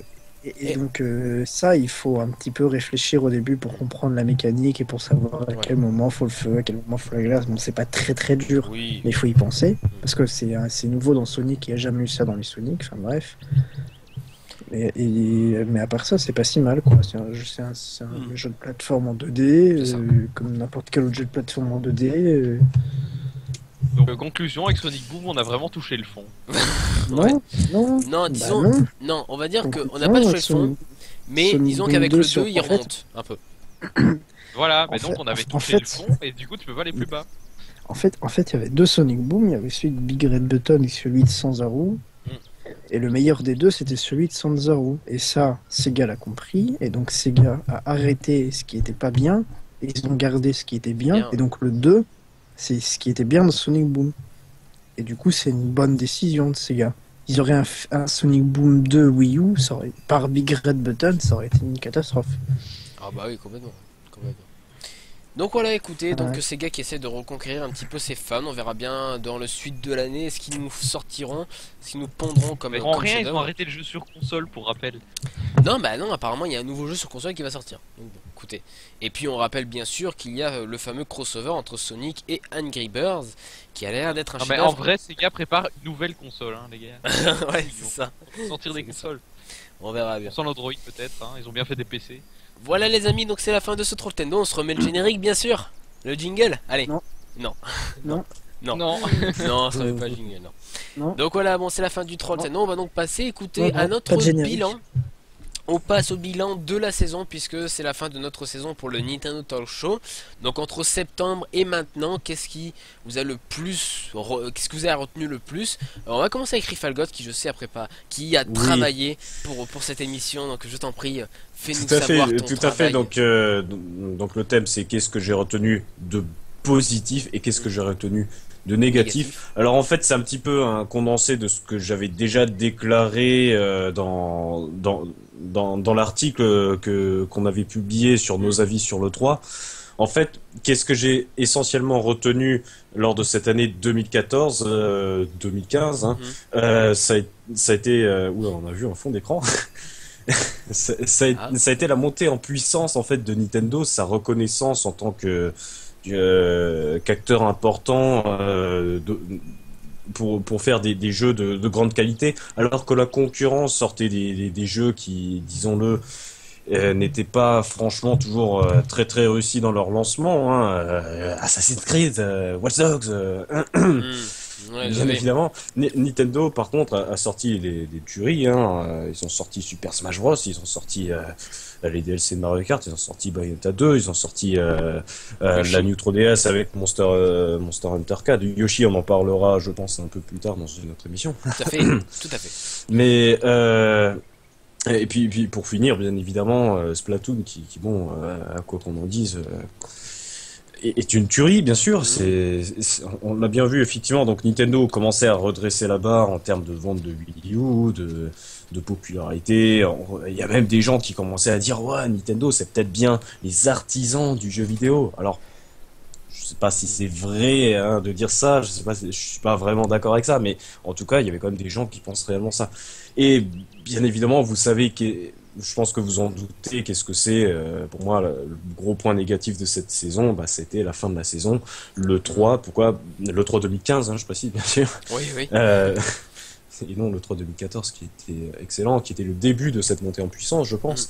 Bien simplement parce que Nintendo a su monter en puissance pour finalement tomber de haut alors que est-ce qu'on s'y attendait réellement oui, moi je m'attendais à avoir un E3 moyen mais pas aussi décevant, et c'est vraiment ce que je retiens de très très décevant en tout cas durant toute cette saison. Et j'espère qu'on va repartir sur de meilleures voilà, on va repartir un peu mieux, sur de meilleures bases effectivement. C'est tout ce que je souhaite. Faut espérer. Bon bah merci Rifalgot pour ce superbe avis de cette saison. C'est vrai que c'était un petit condensé un petit peu tout, donc c'était pas mal. Tout à fait. Très bon travail, bravo. 18 sur 20, bravo. Ah. Si on commence à noter, putain, on n'a pas fini. Attention parce que je te noterai. Hein. Attention. Hein.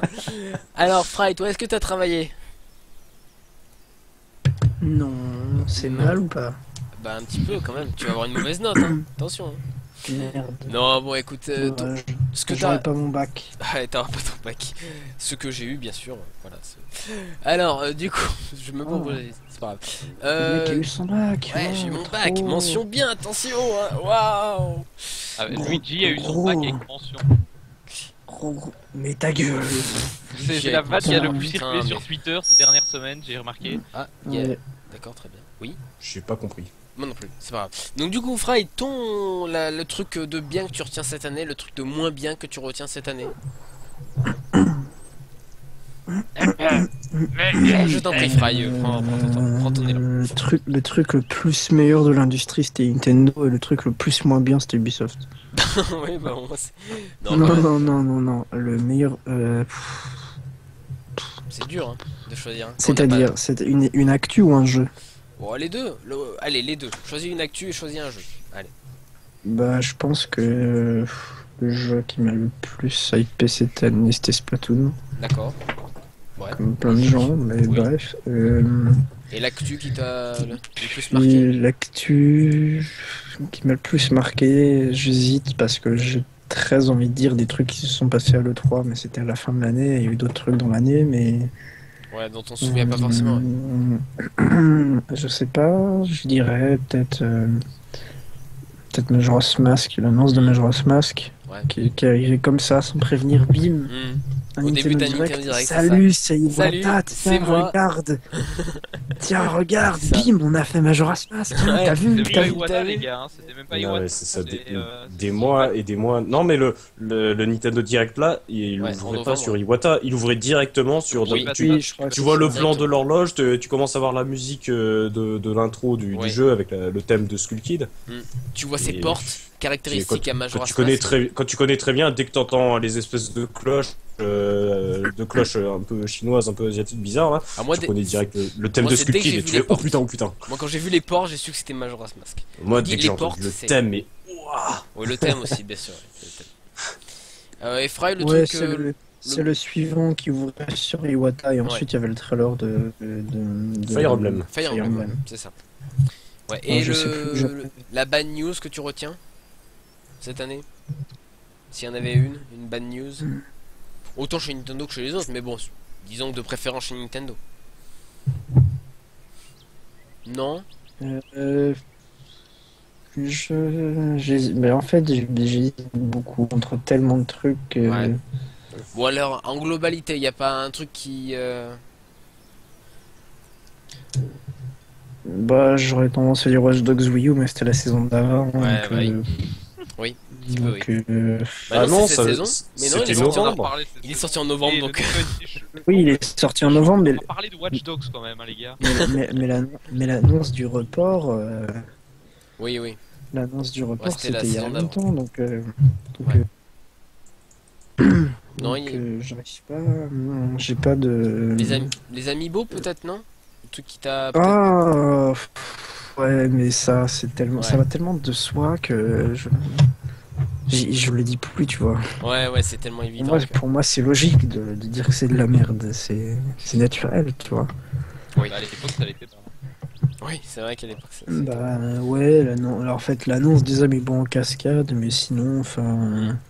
Un truc qui a fait un peu le bad buzz, c'est le foot féminin dans FIFA, avec tous les espèces de gros sexistes qui ont dit mais vous dénaturez FIFA en mettant des meufs. Un truc absolument ça pour le coup ça m'a bien choqué dans l'actu de cette année. Bon, le coup du frigo dans la collector de Call of Duty, je trouve ça aussi. Ah oui, c'est vrai, il y a un frigo dans la collector de Call of Duty.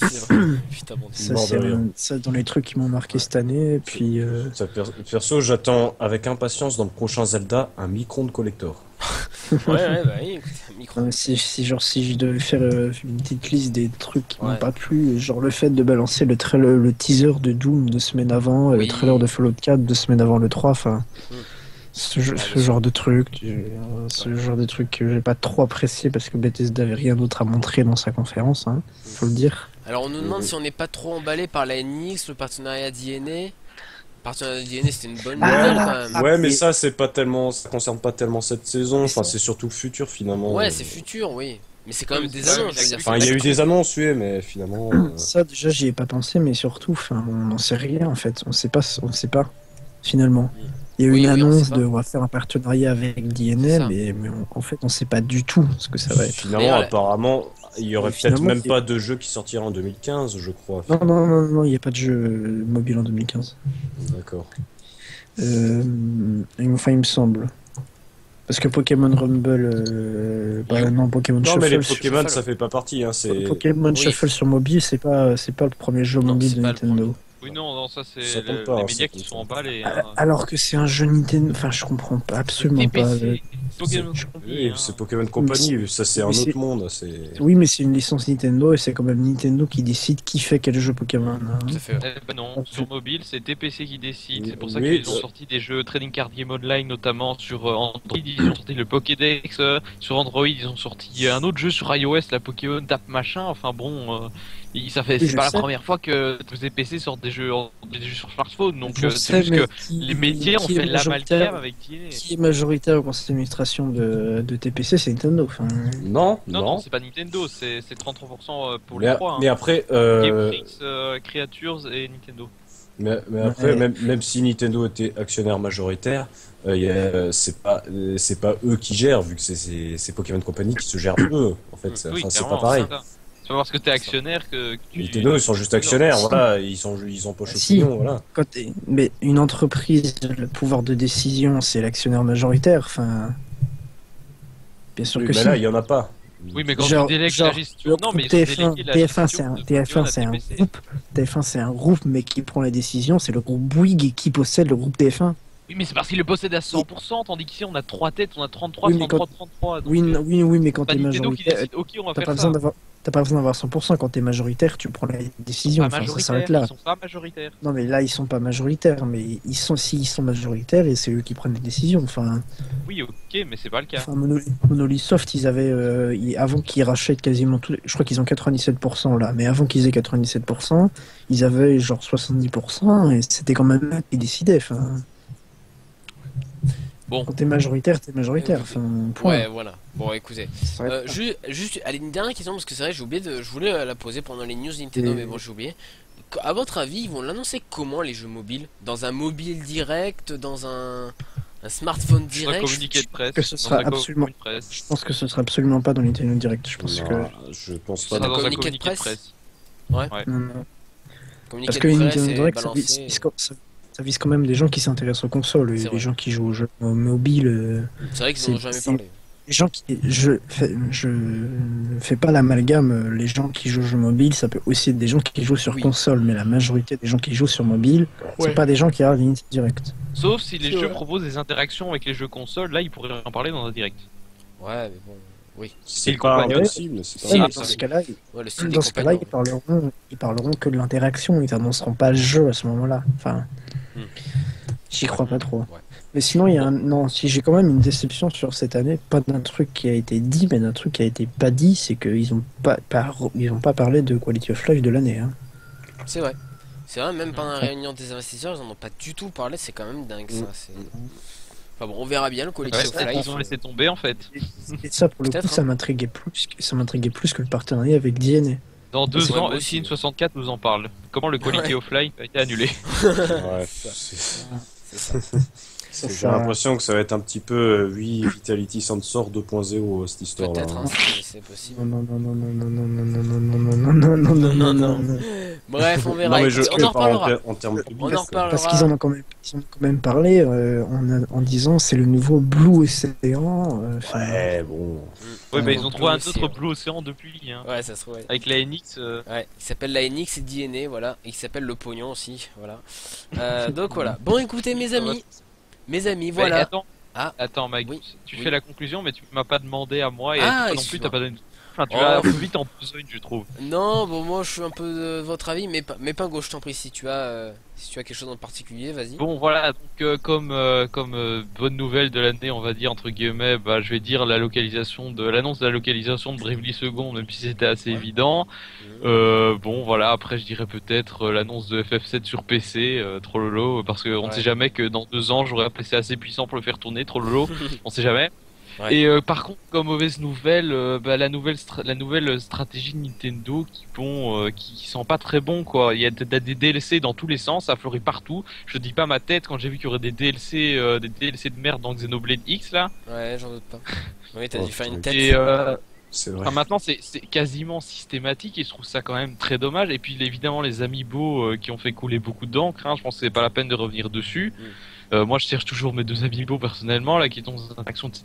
Donc bon, et puis cette stratégie assez floue avec le mobile, avec la NX où on sait pas trop finalement si ça va être bon pour nous ou pas. Donc bon, voilà, pour moi ça reste une saison en demi-teinte. Ah oui, dans les jeux qui m'ont hypé, j'ai oublié de dire Super Smash Bros qui était quand même un jeu énorme pour moi, le jeu de l'année. Voilà. Si on compte, enfin, le jeu de l'année passée, Ouais. c'est sorti l'année D'accord. passée. Mais le jeu de la saison pour toi, c'est Smash Bros. Ouais, c'est clairement le jeu de la Pour saison. moi aussi. Hein. Ouais. C'est mon jeu préféré. Hein. Ok. Smash Wii U, je précise. Smash oui, bien sûr. 3DS, bon, Même si 3DS il est très bon. oui, hein. mais bon, 3DS, c'est Mais plus pour faire vendre, on va dire. Voilà. Pas comparable. Oui. Tout à fait. Voilà, bon, pour ma part, moi, j'ai envie de vous dire, en fait, le jeu de la saison, bah pour moi, c'est Yoshi. Je suis tombé amoureux. Non, mais je vous jure. Il faudra vraiment qu'on discute par rapport à ça. parce Je que- vous Oui, jure, on a je suis dit tombé tant- amoureux de ce jeu. Mais quand je joue à ce jeu, j'ai l'impression d'avoir 8 ans. Mais on n'en parle pas ici. On en parlera dans Eh ben, l'émission. pour moi, de Pingo. il est là le problème. On en parlera, mais oui, pour moi, il est Tout là à le fait. problème. Il a un petit peu 8 ans.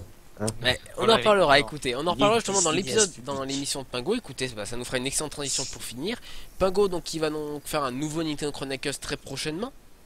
Oui, un nouveau et le dernier de la saison, hein, puisque moi aussi je vais finir par clôturer ma saison. Faut bien vous Donc donner. épisode qui sera...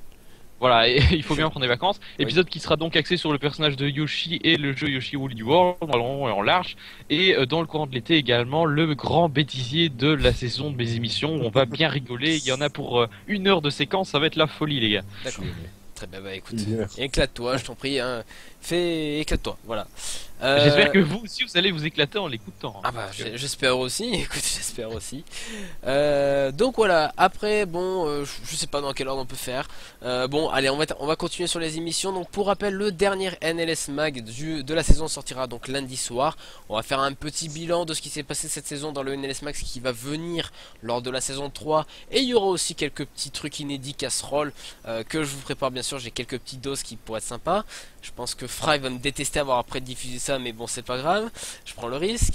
Mardi, bien sûr, à partir de 21h. Je confirme qu'il sera viré après ça.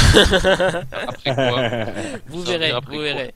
Fry le sait, mais je pense que je vais me faire virer après ça. Mardi à 21h, il y aura bien sûr le Prime Nintendo Quiz. C'est le dernier, bien évidemment. Le dernier Nintendo Quiz de la saison, avec bien sûr la révélation du grand gagnant de la saison. Est-ce que Oui. Pingo, est-ce que Rifalgot va revenir? Est-ce que Jumpman va conserver sa place de leader? On verra bien. En tout cas, il y a beaucoup de choses dans ce Nintendo Quiz. Vous verrez mardi. Comme je l'ai dit. Et sinon Magus, à quand le grand quiz des animateurs saison 2 là? Ah, bah, C'est quoi ça justement à la rentrée. Je pense qu'on le fera à la rentrée. Ah, Rick Falgot, tu connais pas, mais t'as Ouais. raté quelque chose. Ah. C'était génial Ouais. l'année passée, j'ai C'était gagné vraiment- en plus. C'était bien. Ouais, c'est vrai J'ai que t'avais pété gagné. la gueule de Jumpman, ouh. Ouais, c'est vrai. Ah.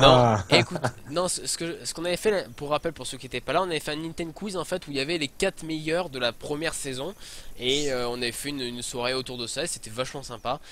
Donc on va réitérer ça, je vous le dis à la rentrée prochaine. On va dire pour démarrer la saison Nintendo Quiz, on démarrera par ça, par une soirée comme cela. Et je pense que ça peut être sympa aussi avec aussi des petites nouveautés, mais je garde un petit peu de surprise, bien sûr. Voilà, comme toujours. Durant l'été, bien sûr, il y aura quelques petits trucs sur Nintendo le site. On va faire des vidéos de gameplay. Il y aura peut-être des lives aussi, je sais pas, des lives de jeux, de discussions. Oh, oui, ça peut être sympa, moi je suis partant. Hein. Pourquoi pas, voilà, pas Ouais. forcément un NT show, mais un truc plus détente, tranquille, voilà, par exemple, s'il y a Oui, Nintendo oui. Direct, pourquoi pas se détendre et discuter ensemble autour d'une bière ou deux, et puis voilà, comme ça, tranquille. Un Euh, NT chaud d'été quoi. Voilà, un NT chaud d'été. Le NLS Mag par contre non, il terminera bien lundi. Vraiment, je pense que le NLS Mag je vais l'arrêter parce que j'en peux plus. Je vais vous dire, je vais péter un boulon avec cette émission, mais bon, Oh. c'est pas grave.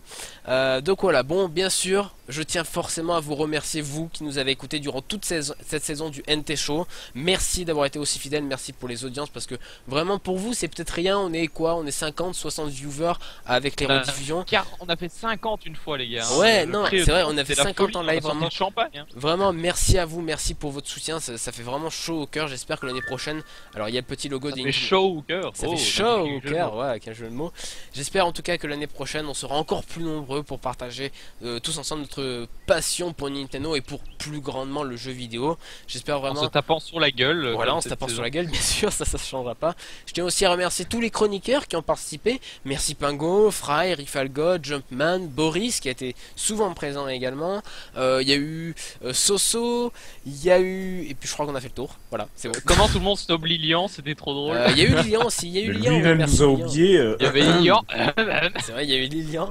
Et puis je sais plus, je crois qu'il y a eu, je sais plus Ramsey était venu cette saison-là. Mais bon, on l'embrasse, écoute, on embrasse. Ramsey était venu en début de saison. Essentiellement, Magus, on te remercie toi pour avoir fait vivre ces émissions, bien sûr. Écoute, merci. Animateur préféré qu'on adore bâcher à chaque émission, mais qu'on aime bien quand même. Voilà, on l'aime bien, notre bon petit Magus. Bah écoutez, merci. Voilà, ça fait plaisir d'avoir toujours des retours. Voilà, ça fait vraiment plaisir. Je remercie aussi également mon sponsor officiel Auvergnat DSL. Merci pour cette saison. Ah oui, Auvergnat DSL. Voilà. Nous a pas laissé tomber cette année. Hein. Et puis évidemment Zeus qui fait tomber la foudre. Également Zeus qui fait tomber la foudre, même s'il n'y en a pas eu durant cette E3 quand même, faut le souligner. Et puis aussi, je tiens à rendre un hommage à mon ancien PC qui aujourd'hui est au fond d'une décharge, voire est calciné par un incinérateur. Je tiens à lui rendre un hommage. Salut l'artiste et merci pour toutes ces blue screens. Voilà.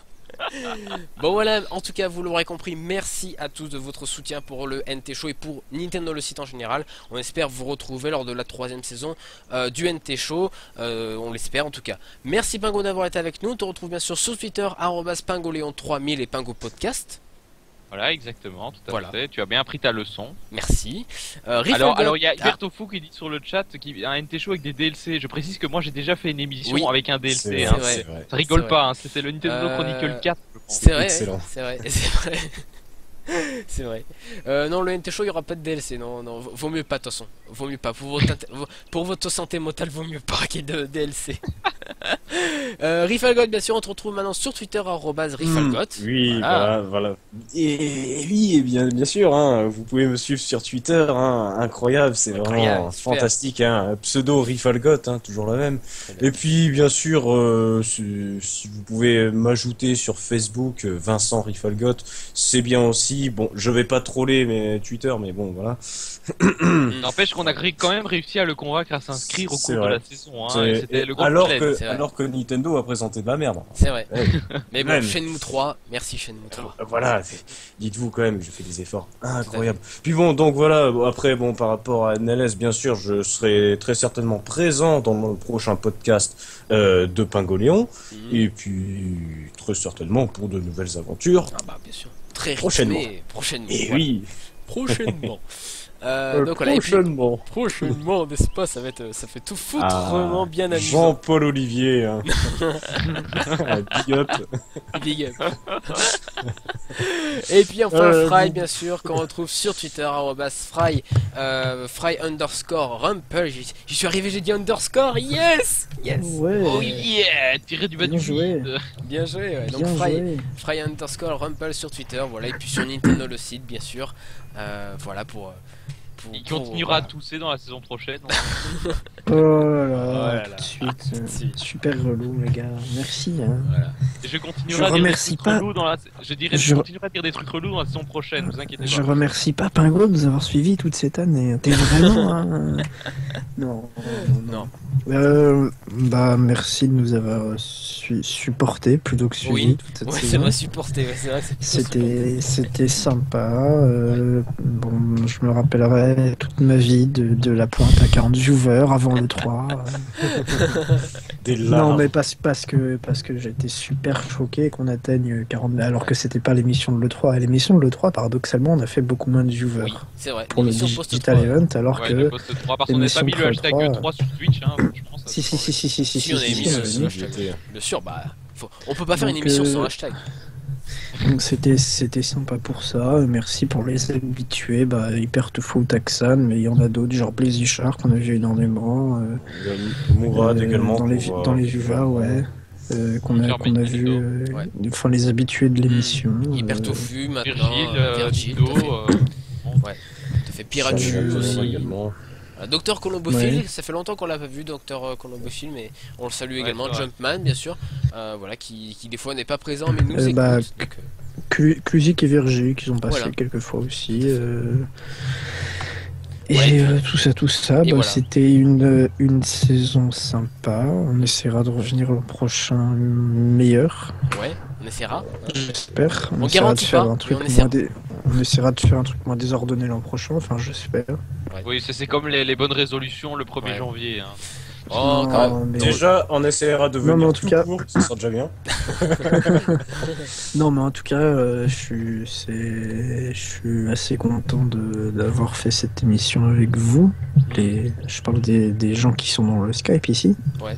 D'avoir fait ce live tous les vendredis. C'est sympa comme émission, comme concept d'émission. Donc je suis content qu'on les continue. Et donc, du coup, je peux dire sans trop me brûler, sans trop me brûler, que ça va revenir l'an prochain, voilà. Ouais, j'ai mon contrat qui est renouvelé. Yeah. Et donc allez, attends, quel animateur, hein, si ça se trouve, il va m'engager. Hein. Attention. Ouais, c'est ça. S'engager lui-même. Et donc, vu qu'il n'y a pas grand monde, je peux me permettre de teaser qu'on va faire des trucs incroyables en 2015-2016. Oh, vu qu'il n'y a pas grand monde, j'ai pas d'engagement. J'ai des engagements envers 6 personnes, c'est très très bien. Ouais. Et puis surtout, on est très ouvert d'esprit, n'est-ce pas? On est open, hein? Oh là là, tout de suite. Bon, pour info, j'ai déjà lâché ça au milieu d'une émission. Oui, mais personne l'a entendu. Et il vaut mieux pas qu'on l'entende. Personne ne l'a entendu, hein, c'était un petit peu un easter egg. Ouais, c'était un petit fail. Bref, cette année, c'est aussi, je dis ça maintenant, mais c'est bientôt les 10 ans de NLS. Ça fait 10 ans que... Les 10 ans, ça fait pas 10 ans que moi et Magus on est dessus, et Rifflegod, Pingo non plus, puisqu'ils sont restés avec. Ça fait pas 10 ans que nous on est dessus, mais ça fait 10 ans que le site existe, et donc pour sa 10e année d'existence, on a fait pas mal de choses, et voilà, c'est une très très bonne fin de saison, et je vais arrêter de faire mon nostalgique. Mais non, c'est pas nostalgique, c'est la séquence de remerciements, c'est bien. Voilà, je trouve que c'est très bien cette fin d'émission, ça change. Non, moi j'aime bien, voilà, ça conclut bien. Voilà que. Je vous fais des bisous. Voilà, on fait des gros bisous. Bon, voilà, on vous fait de très très gros bisous. Juste pour terminer, voilà, allez faire un petit tour du côté du Zeldaton, parce que vraiment, faut les soutenir. Il faut un boulot de dingue durant toute l'année. Vraiment, allez les soutenir. Si vous pouvez faire un petit don, parce qu'en plus, ils font ça pour une œuvre caritative. Donc vraiment, si vous pouvez faire même 1 euro, des fois, ça peut aider vraiment beaucoup. Vraiment, ça peut être super sympa. 1 euro, c'est beaucoup. Non, mais si tout le monde n'empêche, si tout le monde donnait 1 euro, bah je vous dis. Eh ben, on irait loin, voilà. Par rapport à ça, j'aimerais faire une autre petite annonce également. Bon, ça a moins besoin de pub, mais je trouve que c'est important quand même de le préciser. À partir du 26 juillet jusqu'au 1er août, il y a la SGDQ qui aura lieu. C'est un grand marathon de speedrun où durant une semaine entière, vous avez des speedrunners qui vont se relayer. Pour une œuvre caritative également, je crois pour la recherche pour le cancer. Oui, c'est pour le cancer. Et donc normalement le restream français avec des commentateurs français se fera via Mister MV, je crois. Oui, donc, sur mon JVC, voilà. Enfin pas JVC. Je pense que avec Gaming Live, effectivement, je pense que des annonces se feront par rapport à ça prochainement, mais c'est important à préciser parce qu'il y a pas mal de choses qui se font. Il y a une très très grosse communauté, que ce soit par rapport aux speedrunners ou même ceux qui ne connaissent pas forcément le speedrun. C'est joli à voir, il y a du beau jeu et c'est pour une bonne cause en plus, donc n'hésitez pas à les voir. Voilà, donc soutenez toutes ces... C'est vrai que c'est très bien que le jeu vidéo se mette également on va dire, au live participatif, au live caritatif. Je trouve que c'est vraiment très bien. Et si un jour on arrive... Nous aussi on va le faire, hein, trop lolo. Bah non, mais non, franchement, moi c'est une idée qui me tente très bien. Franchement, de faire une sorte de marathon Nintendo, vraiment, je sais pas, un Nintendo-ton, j'en sais rien, un truc comme ça, bref, je sais pas de nom encore, mais bon, un Nintendo, voilà, un Maguston, non, pas un Maguston, mais vraiment un marathon autour des jeux Nintendo, ça pourrait être vachement sympa, je trouve. Donc voilà, bon, on verra bien, en tout cas on en reparlera si ça vaut le jour, mais en tout cas vraiment merci à tous. On se conclut donc sur ces belles paroles. Écoutez, on vous met donc le générique de fin. Je souhaite sur le français approximatif de Magus. Tout à fait, voilà, le français approximatif de 23h22, tout à fait. Donc on se met notre petit générique de fin. On vous dit à la prochaine, bien évidemment, parce qu'on reviendra un jour, vous inquiétez pas. Je vous souhaite à tous un bon été, de bonnes vacances. Et n'oubliez pas que si le NT Show, le NLS Mag, le Nintendo Chronicles et Nintendo Quiz existent, c'est grâce à vous. Waouh, magnifique. Ciao les gars. Salut, jouez bien. Salut. Allez, trop long le dernier générique de fin. Oh, Pingo, le beau jeu,